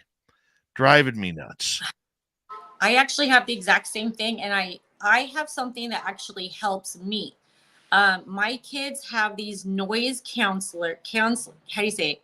Cancelers. I always want to say counselors, but the noise cancelers. And if you put those on, it takes that noise away. At least for me, right. I have it really bad. It'll get so loud, I feel like my head's going to explode. Yeah, it sucks. It really sucks. Does. My son was really concerned about it, like to the point where he's like, "Uh-oh, Dad, are you okay?" Like he actually started welling up in the eyes a little bit. And I'm like, "Dude, I'm fine. Don't worry." I said, "This is what happens when you get old. Stay young forever, man." Stay young forever. Don't grow up. Be Peter Pan, right? Peter Pan syndrome. Yeah. So that's all right. That's all right. But we'll be good. We will be good. Yeah, but it's hard to deal with. It sucks. It really sucks. Yeah. You are going on a expedition coming up this coming week. I am. Well, actually, it's I'm going to be flying up to Washington on June 14th, and I'll actually be there for 10 days. Lee Strauss and I are going to go on a Bigfoot / Skywatch adventure. Originally, it was supposed to be a team of us, but it seems like things are coming up and they can't make it. So as of right now, it's still myself and Lee. And we will be camping at, I don't want to say it's Mount Adams. And we will be there for at least, I think, 4 nights. So we are planning on going live. And hopefully we'll be able to share that at some point here on the show with you guys live while we're there. My birthday is actually Sunday, June 16th, which is also Father's Day. So while we're there, and I believe we're going to be there from, let's see, Saturday, Sunday, Monday, Tuesday, So depending on what time we leave and all that, we may actually be able to be on with you. And if not there, then we'll at least jump on and talk to you about like what we did during our show. How about that? I love it. I love it. Yeah. And pretty soon, we should tell our audience on YouTube, pretty soon, you and Lee Strauss will have some new programming for our listeners. This is even a surprise to many on the Spaced Out Radio team. Oh. I haven't fully announced it yet to our team. I was holding off. See, usually once a month we have a team meeting, and I was holding off. But on Sunday, when we were supposed to have our team meeting, I just wasn't into it. I wasn't feeling up and feeling very well. So I'm like, we're going to hold off on this meeting for a week, but I'll let it slip tonight. There could be on our YouTube channel some brand new programming for you leading up to Spaced Out Radio on Friday nights. Yeah. It's coming soon. We're planning on, I believe, airing the first night. I believe it's Friday, June 28th. I hope I'm getting that date wrong. I mean, right. But we were planning on doing it just a little bit earlier, but then we decided we're going to go live on our expedition, and then we will have more content and stories for everybody when we get done. And then I'll be back home on the 24th, and I believe that Friday's the 28th. So I'm pretty sure that's going to be our very first night. And we have some really exciting new fun stuff we're putting together for an intro video. So that's one of the reasons why we're going out and doing the adventure, so we can share new exciting footage and pictures and all kinds of fun things for you guys. I think it's going to be amazing. It is. And we're so happy to have you guys on the team. Trust me on that. Thank you. But we're excited about it. We're super excited about it. Me too. Me too. You wanted to get into some black-eyed kids tonight. Yeah, I actually wanted to talk about that because on YouTube, apparently lately, the black-eyed children, the stories are just blowing up. And everybody from TikTok, especially YouTube, are showing videos left and right claiming that people are having sightings of these children. And it's kind of the same scenario you hear about all the time. Like kids are coming up to people's doors. They're showing up to their cars, and people are sitting in their cars, knocking at the doors, knocking on the glass or, the door on the car, asking to come in. And of course, if you know anything about black-eyed children, you never let them in. Never. That is something that you don't want to do. They have no good intent. From what I understand, now I've never had a black-eyed children experience, and that is like the one thing in the paranormal that probably freaks me out the most, because I just don't understand it. I have zero understanding of like, what are they? Where do they come from? But apparently on YouTube right now, people are coming out of the woodworks claiming to see these children lately. And it's everywhere, all over the place. So I'm wondering, like, why all of a sudden is it happening more, or people getting braver in reporting these, situations or sightings? What is bringing them to the table with this all of a sudden? So I don't know exactly what it is, but is it real? Do we think maybe it's something that people just want attention from? Or do you really believe that these kids exist, and where do they come from? I don't get it, but just the huge amount of sightings that people are reporting lately is kind of mind-blowing. And it makes you wonder, like, what's bringing them out more if that's the case? So, and people are telling stories left and right, and they're very similar stories. Like I said, they're literally going up to people's homes. They'll knock on the door. The people open the door, and here are these, like, usually children between the ages of 6 and I think it's 16. And they'll say, I need help. Can I come in? And once they come in the house, if they are let in, things just go like south very fast. People are being harmed. They're claiming that they're coming in and doing scary things, or they're asking to do odd things like, can I take a shower? Asking for odd objects like, do you have a fork that we can have? Or just very weird things. And people are just freaking out. And then immediately after they're having these sightings, they're reporting these. And so everyone's running to YouTube about this. I'm seeing reports from like the Ring camera that these kids are showing up and looking directly at the camera with these big black eyes. Some are even saying they're opening their mouths where the mouth is completely black inside. But apparently it's just like everywhere lately, and no one's understanding why. It's like all of a sudden, like with the aliens, you hear one story and all of a sudden everybody has an alien story. But what do you think the reason is behind all this? Like, I'm kind of stumped over it, but I'm curious to see what other people think about it. Why do you think there's so many people claiming this right now? I have no idea. We've been wondering where the black-eyed children had disappeared to. And all of a sudden, we're starting to see all of these new reports come out, I do wonder, and, the skeptic in me says, okay, is this, a creepypasta moment where we're going to bring the stories back? Because let's face it, this is another one of those phenomena. There's usually no video evidence. There's no real proof, as people say.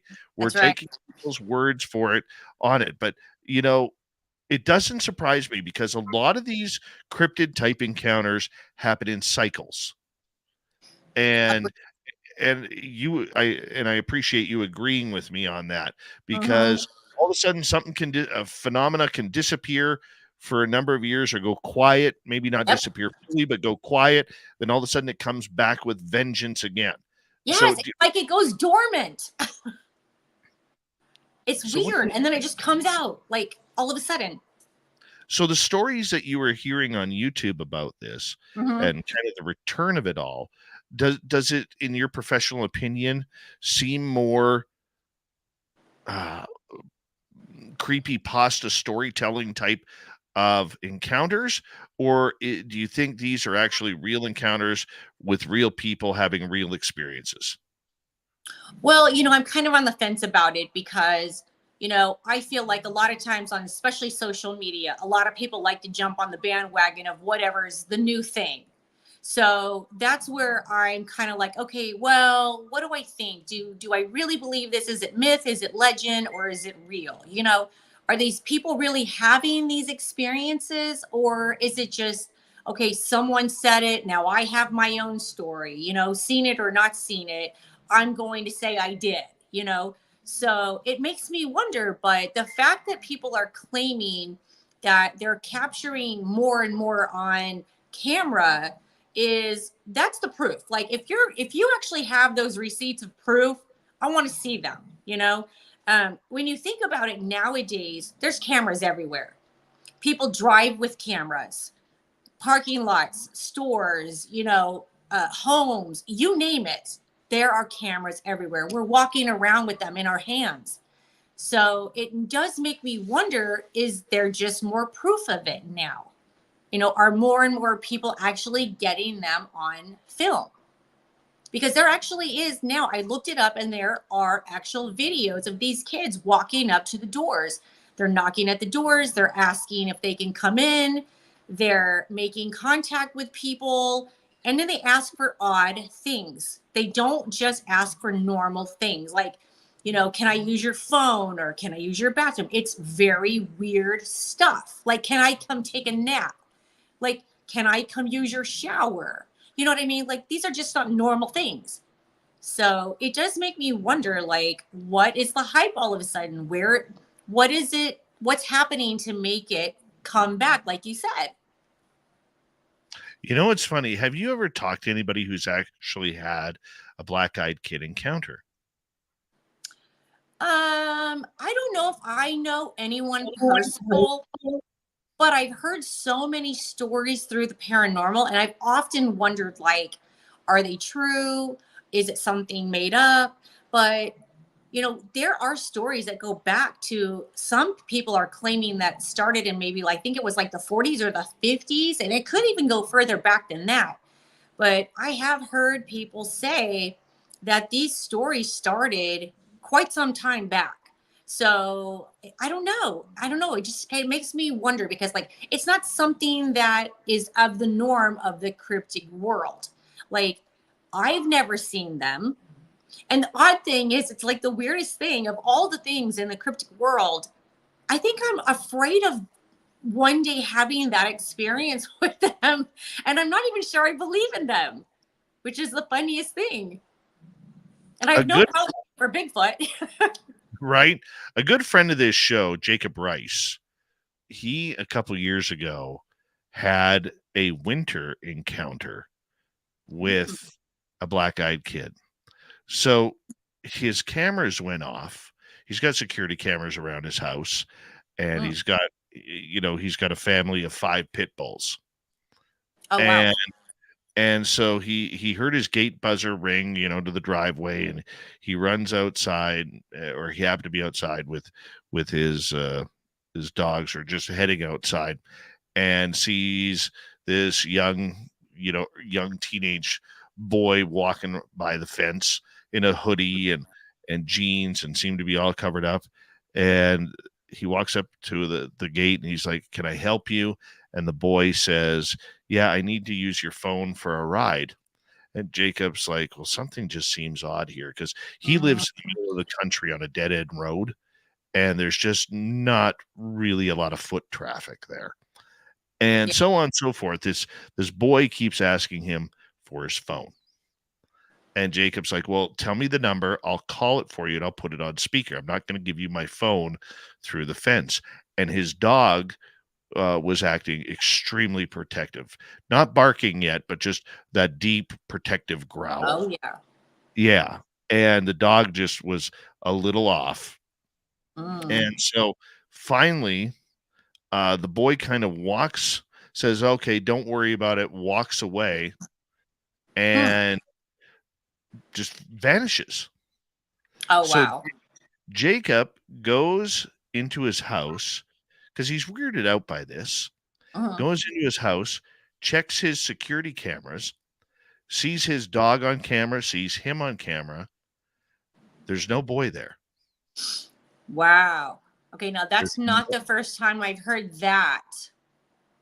I've had other people tell me the exact same thing, where they'll claim they had someone walk up to them. And this is like in, places like even hospitals. Okay, I used to work in a hospital years ago, and people would claim that they thought it was a patient or someone walking in, and they would act bizarre, seemed a little different.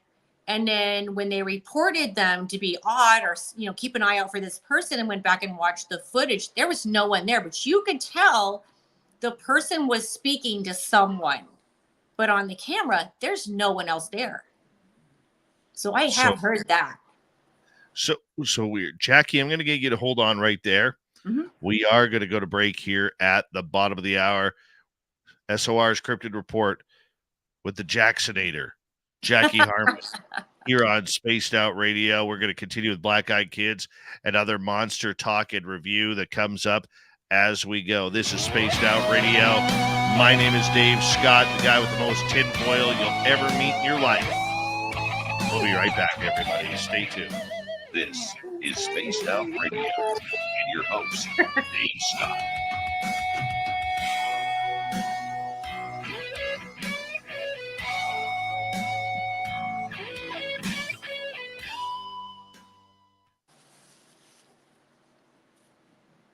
Beautiful. Beautiful run.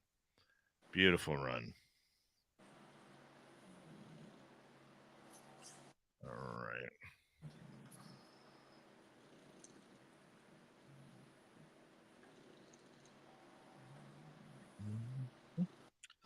Just looking something up here.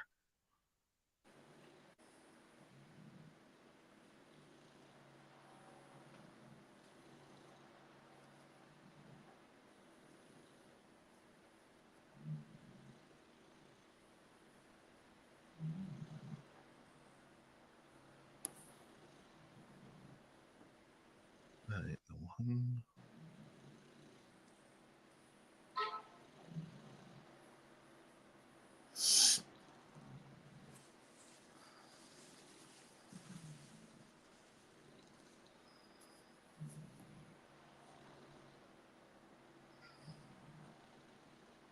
on. God, I hate pop-ups. Crap. All right. You don't want to play? We're just going to kill this site. All right.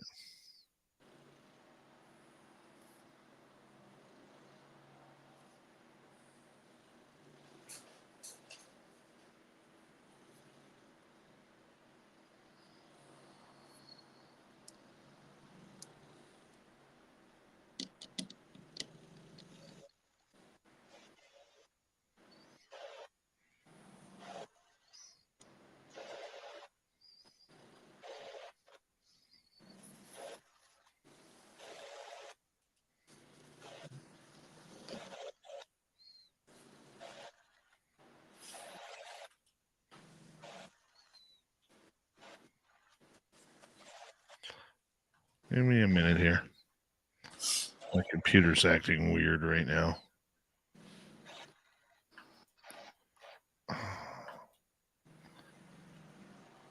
Every now and again, my computer does this screen flipping thing. Uh-oh. Where all of a sudden, it'll move from right in front of me to my screen over here. And then all of a sudden, it'll pop back and reset everything. Drives me absolutely haywire. Oh, no. Haywire. Crazy times. Crazy. We were having issues getting on.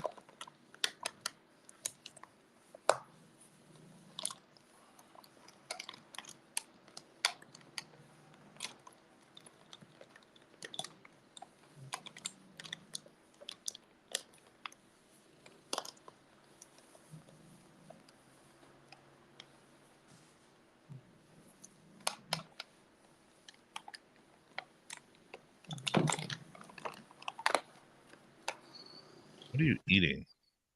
Huh? Sounds like you're eating something. No, it's not me. I think it's the dog snoring behind us.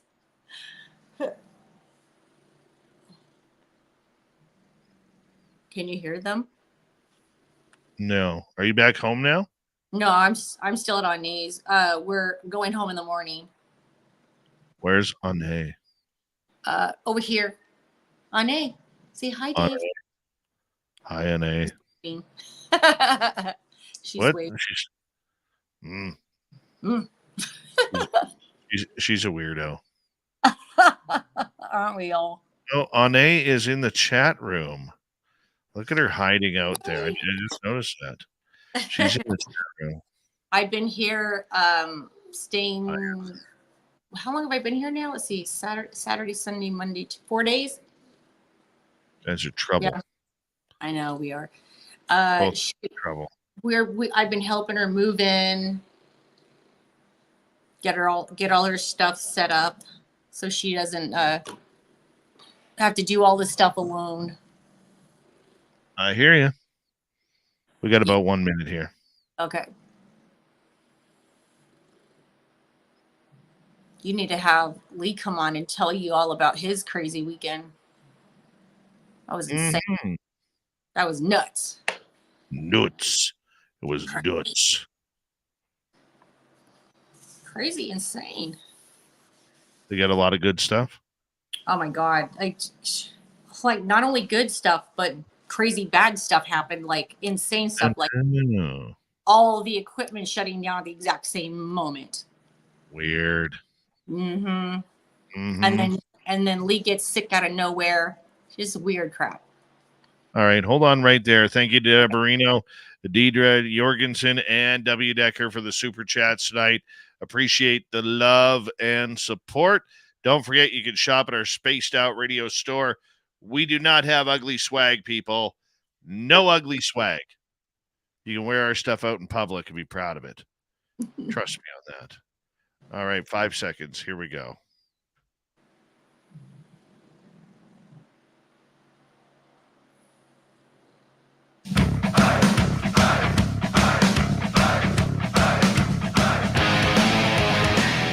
right, here goes the final half hour of Spaced Out Radio tonight. My name is Dave Scott. Always appreciate you tuning us on in for the weird and strange stories of the night. Because you're not going to find them anywhere else. Just here. Just here. So enjoy while you can. And then go to our free replays at YouTube or on any major podcast network. Just type in Spaced Out Radio. We're there. We are so there. Our website, spacedoutradio.com. We have a plethora of features for you. Rock out to Bumblefoot and read the Newswire. Check out our swag as well. Follow us on X at Spaced Out Radio, Instagram at Spaced Out Radio Show, and on Patreon in the Space Travelers Club. Jackie Harmon is with us. We're talking strange, cryptid, paranormal stories here on the Report. Jackie, thank you so much for being here. Of course. You're welcome. You're welcome. You're welcome. Steal my air. I'm going to start off with a question from Joe, who is asking, do you have any stories for people who actually let the black-eyed kids in their house? I have heard stories in the paranormal about over probably the last 15 years where I have heard about people actually letting them in the house. And they, like I said before, they ask for very strange things. They don't act normal. They keep their head down most of the time. When they do come up and make eye contact, they said their eyes are just completely black. I did hear, I think it was one or two different people say their mouth, if their mouth open, it's completely black inside. Like you don't see teeth or anything, just black darkness. And, but they would just come in and ask for odd things. I believe one of them said, they asked if they could go take a shower in their house. Another one was asking something odd about like, a utensil in their house or just really different weird things, but nothing like what a normal person would say. But the entire time they're there, they're complaining that, you know, something's wrong. They're lost. They need to contact someone. Can you help me? You know, can you give me a ride? Can you take me somewhere? Stuff like that. You know, things that you're just like, I'm not comfortable with that. You know, like, I don't know you.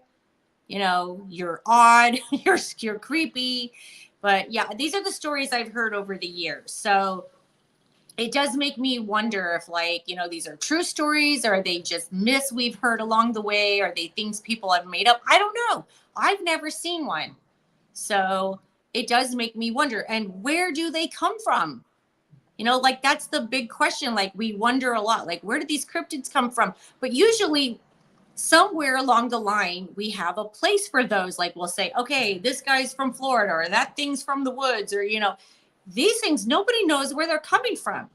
And why all of a sudden are they reappearing? No one knows. But they're being shown now on video cameras. So it's hard to say, are they real or not? I want to switch over to a couple of paranormal stories here. Because this past weekend, it was the 1-year anniversary that the former Perrin residence, better known as the Conjuring House, the new owners, opened up the building to be a tourism ghost tour, as well as a camping adventure on the property. Well, I think this is pretty cool because, you know, it's one of the most famous haunted houses in the United States.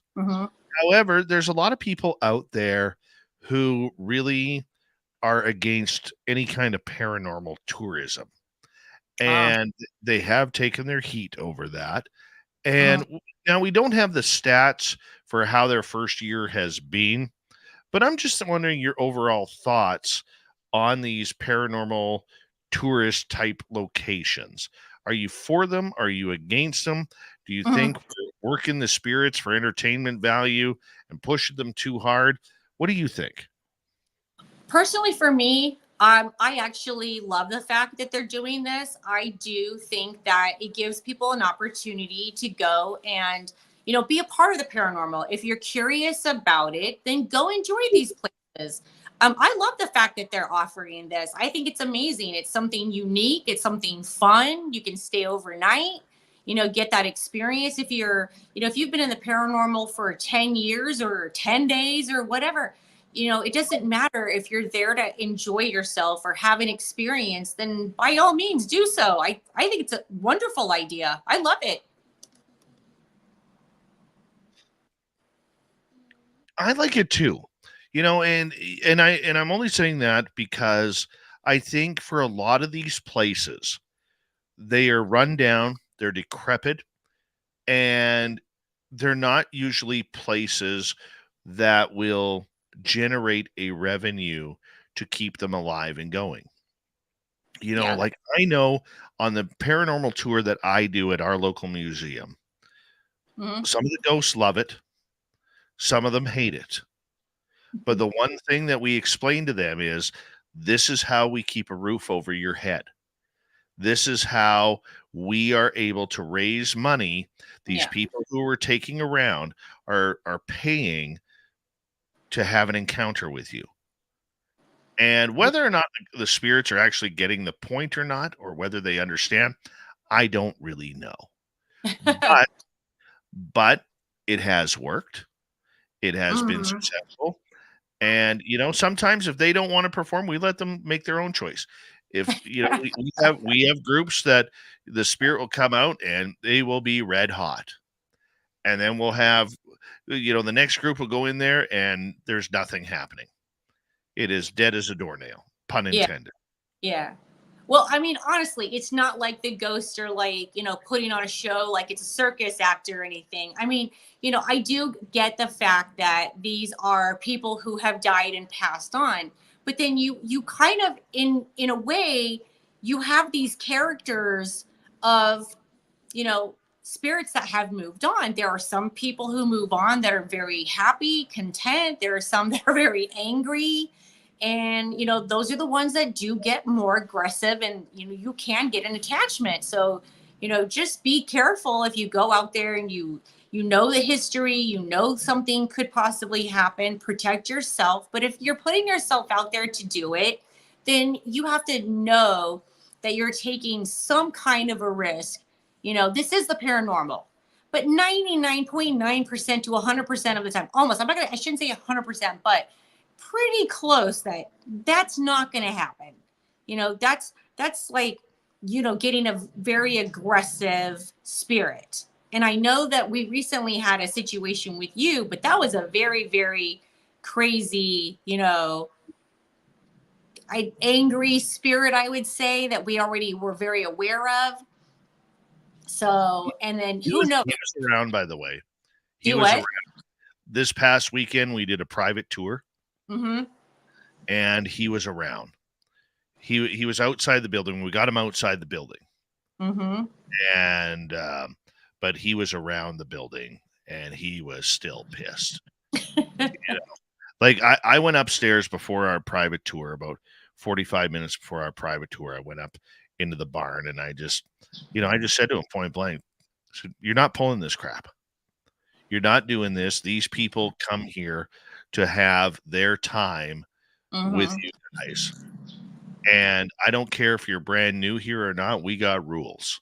And if you're not going to play by the rules, you got to go away." There you go.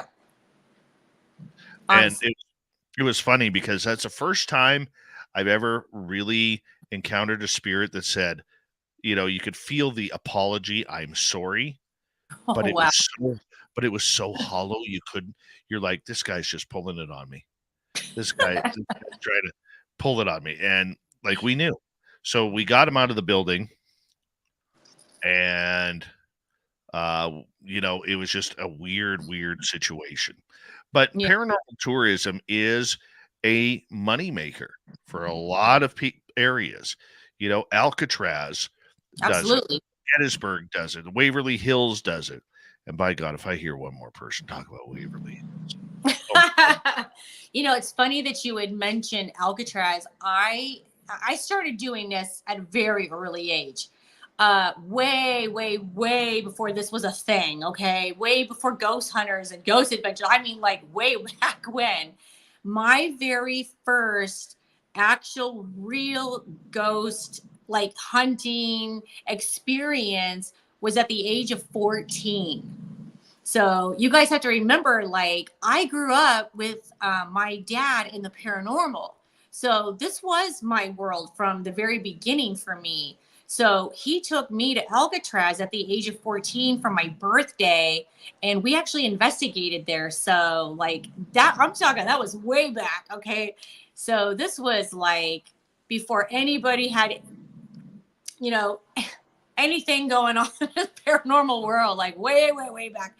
But it was an amazing experience, you know, because I felt like we had these really awesome, like real experiences. And it wasn't like, oh, you know, I always saw this on TV, or, you know, or we already knew about this, or that was debunked. Like, wait, there was none of that back then. So I have a really cool first experience at Alcatraz. So that's an amazing memory for me. Well, you know what? I find it interesting. Another ghost story I want to get to is this one coming out of the UK. Mm-hmm. Now, apparently, there is a ghost that is absolutely furious that this couple named Mandy and Donald sold her house for profit. Yeah, after purchasing, I'll read you this story. This is actually kind of interesting. This in the mirror.co.uk, to give credit where credit is due. After purchasing a house with a view of flipping and making some easy cash, a couple named Mandy and Donald were left spooked after noticing strange black masses in their photos, with many convinced it's the ghost of the previous owner. A couple of fears the ghost of a dead mom is angry. They flipped her home for a quick buck after discovering black masses haunting the renovation snaps. Mandy Corns was left feeling panicked and sick when she scrolled through the images taken of her and her husband, Donald Corns, in their investment purchase. The spooky snaps appear to show a large black mass emerging from the floor in the undecorated home's master bedroom, and others on the living room's roof and bedroom walls. The 52-year-old says she felt a bad energy in the 3-bedroom home before she took the pictures and is convinced she's captured something paranormal.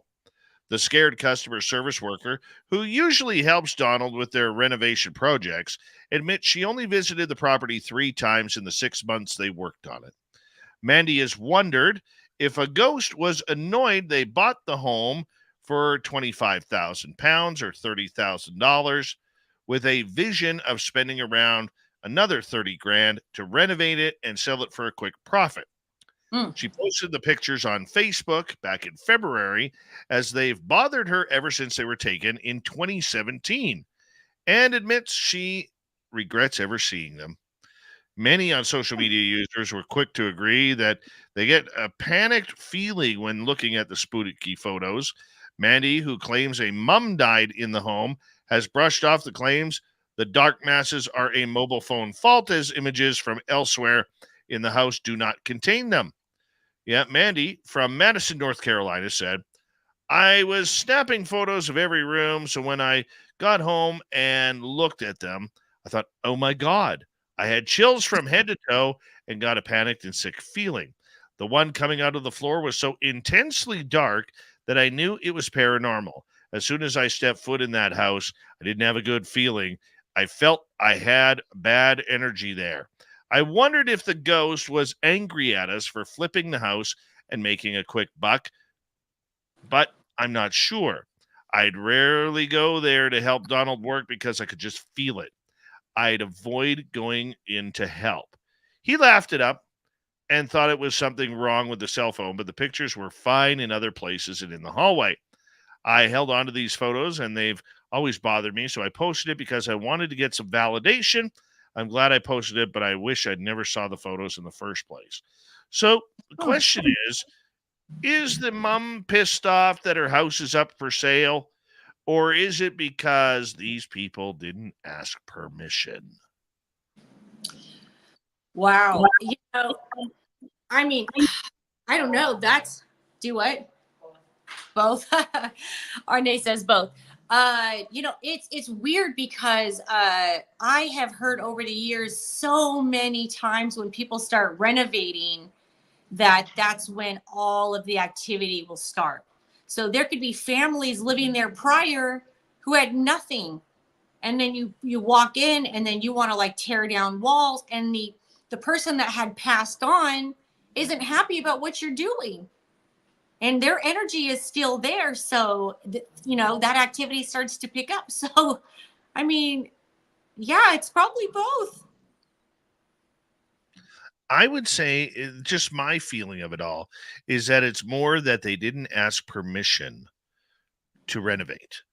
A lot of times people, and we've noticed this at our museum, when they go and clean out a building, if they don't go in there and say, hey guys, this is Yeah. what I'm doing, I'm creating more space, or I'm tidying things up, or fixing the Yeah.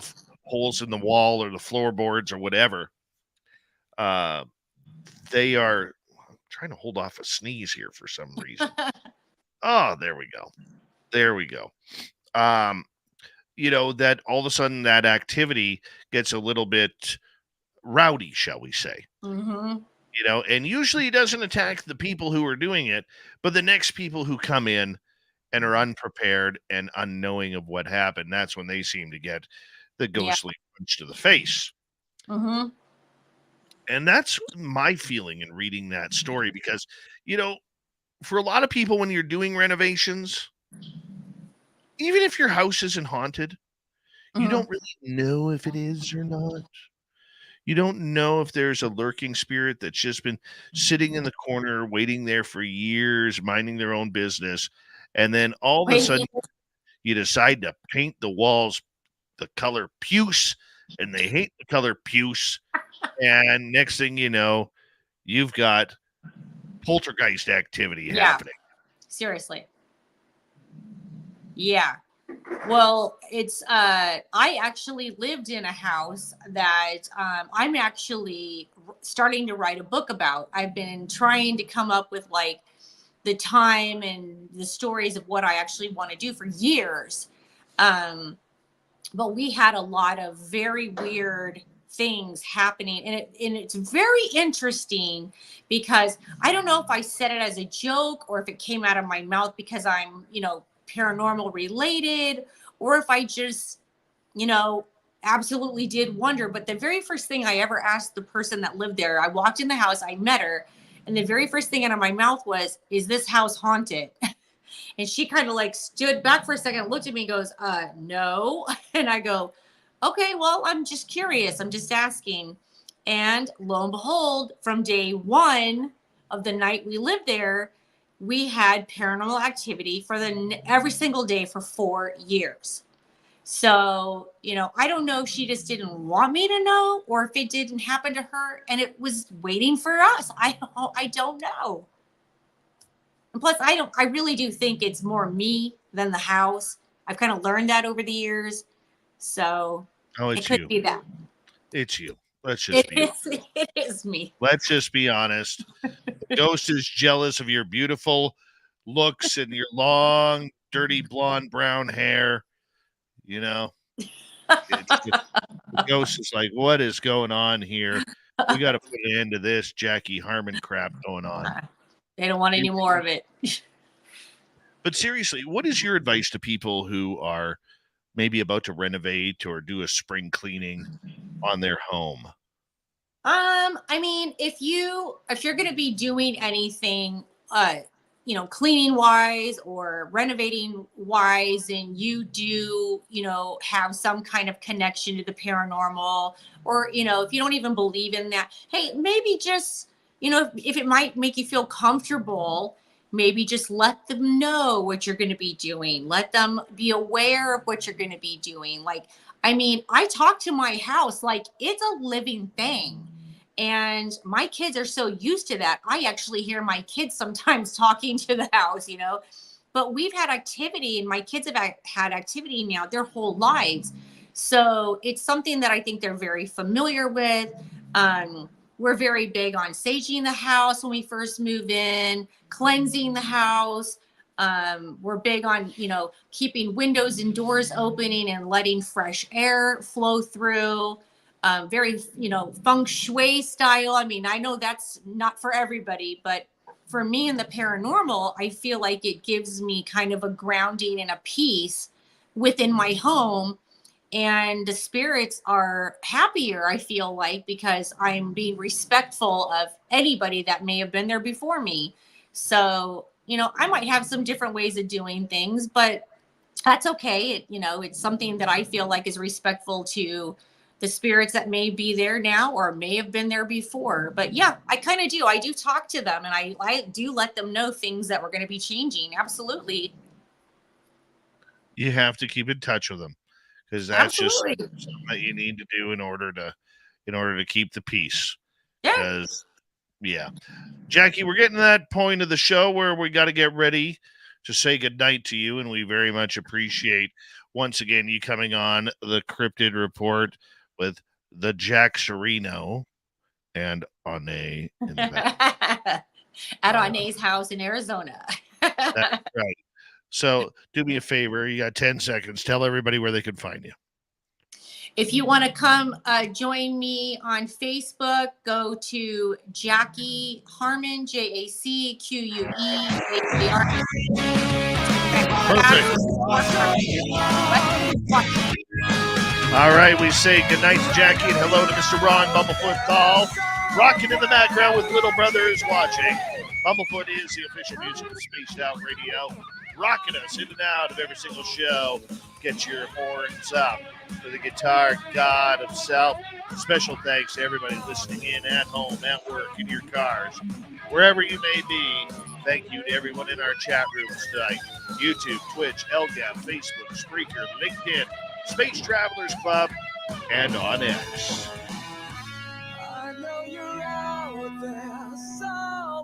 Remember, this show is copyrighted by Spaced Out Radio and SOR Media Ventures Limited. Thank you so much for choosing to share your evening with us, because together, my friends, we're watching. We own the night.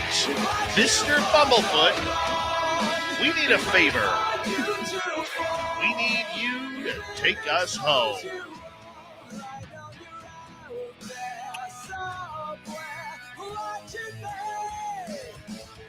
Yes, the Woo train has docked for the night, but soon, my friends, we shall ride again. Seats are always available. Your tickets never expire. And if you want to bring a friend, we've got room for them too. Good night.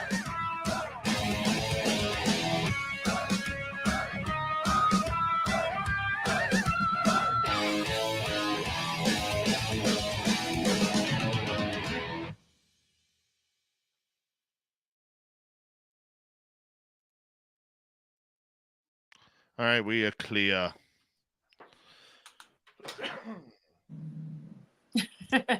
Yeah. Very, very clear. You doing all right? I'm stressed as hell, but that's okay. Well, it has nothing to do with the show or anything. Yeah. But I'll get over it. Oh. Well. So to fill people in, everybody that I talk to, I have a daytime job, as you all know. And I work for one of my best friends. Well, my best friend decided to sell his business.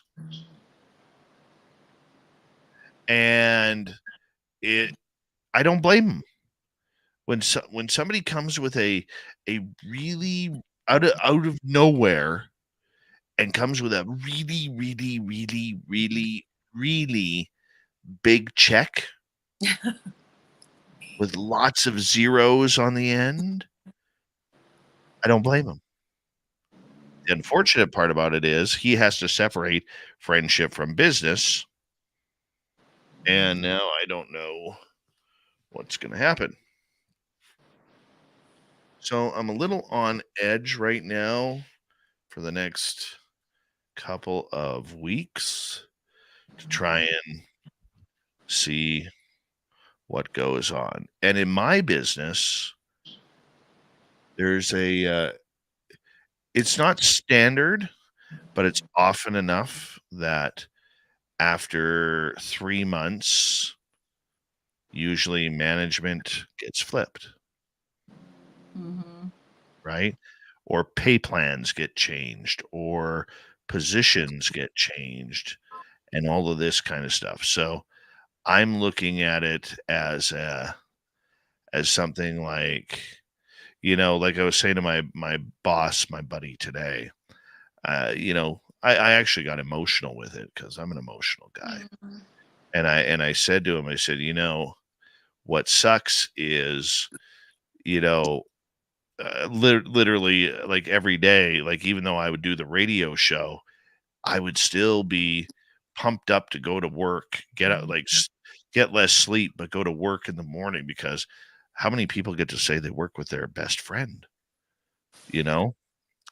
And so there's a lot of unknowns that go on. It's funny because I'm kind of divided. My own intuition, I've kind of looked into this, and my own intuition uh, kind of has me divided on this. Um, I feel the guy coming in to now be my new boss. I think the energy I get off of him is he's a really good dude. He's a really good dude. But it's the fact that we're going from like a mom and pop type operation to now a corporate type operation. I don't like, I moved up here to get away from that. I'm not interested in statistics. I'm not interested in percentages or anything like that. I just want to do my job, make my money, and go live for the weekend so I can go hunt ghosts or Sasquatch. You know? So, and then comes the idea where, in doing what we do, there is a stigma that goes along with that.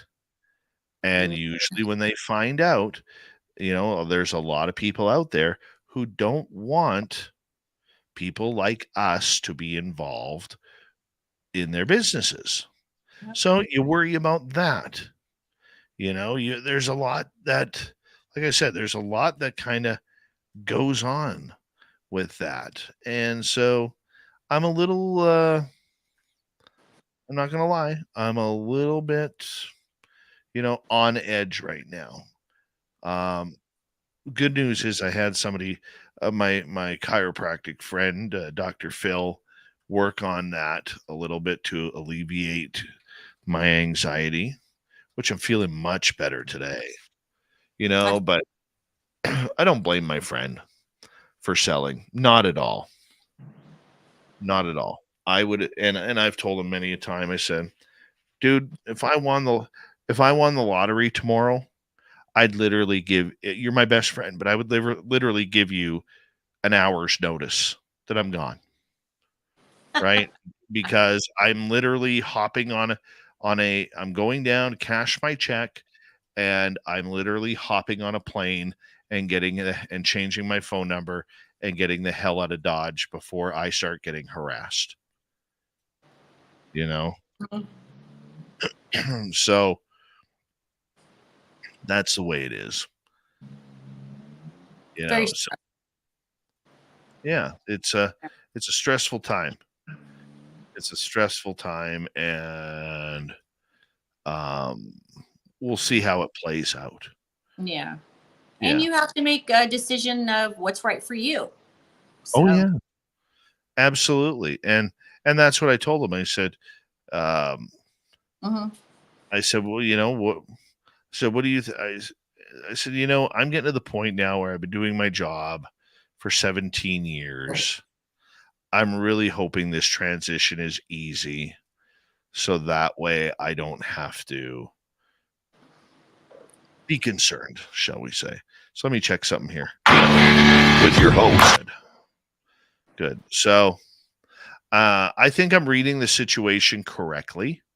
I don't know what that second part is going to be like with the corporate side, but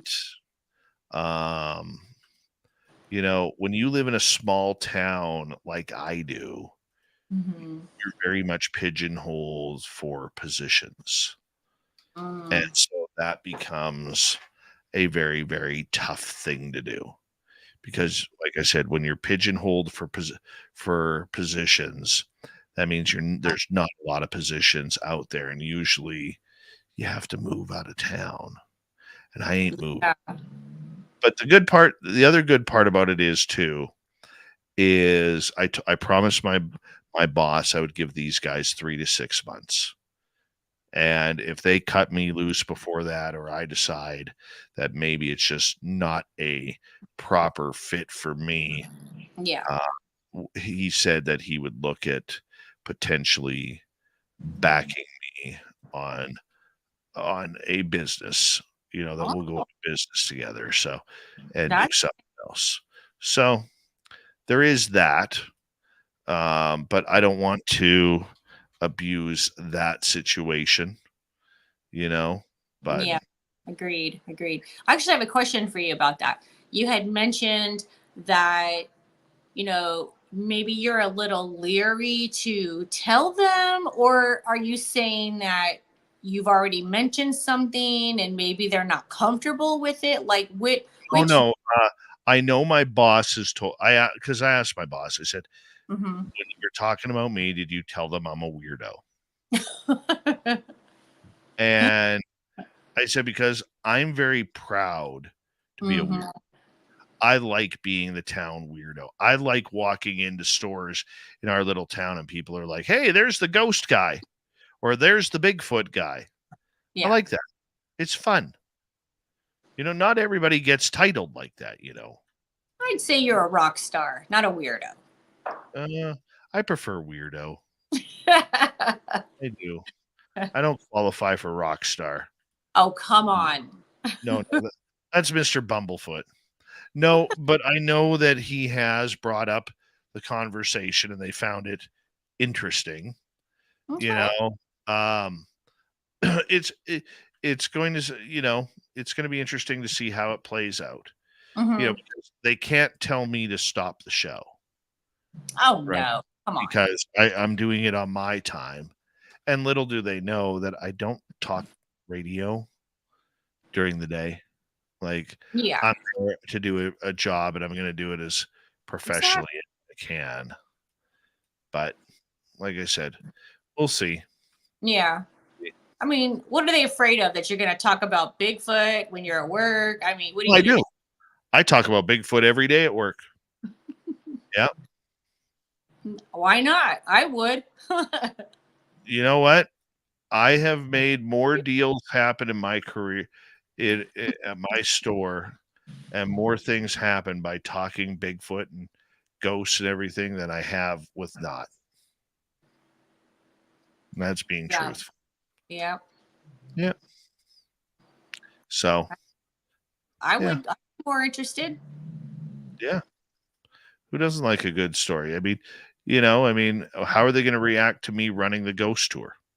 This is Yeah. all stuff you need to think about, right? Well, it's just like, in a couple weeks, I'm going to be going live in the middle of the woods, in a literal Bigfoot search. Okay. Yeah. And I'm going to be like completely live showing you guys what I'm doing. So, Yeah. yeah, it's going to be great. Yep. I agree. I think though that we'll be okay. It's going to be a good time. Yeah. I'm going to be ending this broadcast right now because it is time for me to get my editing done so that way I can get the shows downloaded a little bit quicker than I normally do. Okay. But I'm going to give you guys a call here momentarily because I do have to ask you something about SOR. Okay. And that kind of stuff. So let me give you a call back. And to the rest of you out there, thank you for coming in for a great show. Tomorrow night on the show, Britt Elders is going to join us. What's it like to communicate with the Pleiadians? It's going to be a fun show. I love shows like this as I raise my microphone up to my nose, just like that. Thank you to our super chatters tonight, Deb, Deidre, Jorgensen, and W. Decker. Very much appreciate the love, everybody. We'll see you tomorrow night. Don't forget to subscribe, ring that bell, and follow us on every major platform if you don't mind. See you tomorrow. I'll be here. Bye, Jackaroonie. Bye. Bye.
Stay healthy, my friend. You too. If you need bail money, give me a call. Always, Dad. Take care. You too.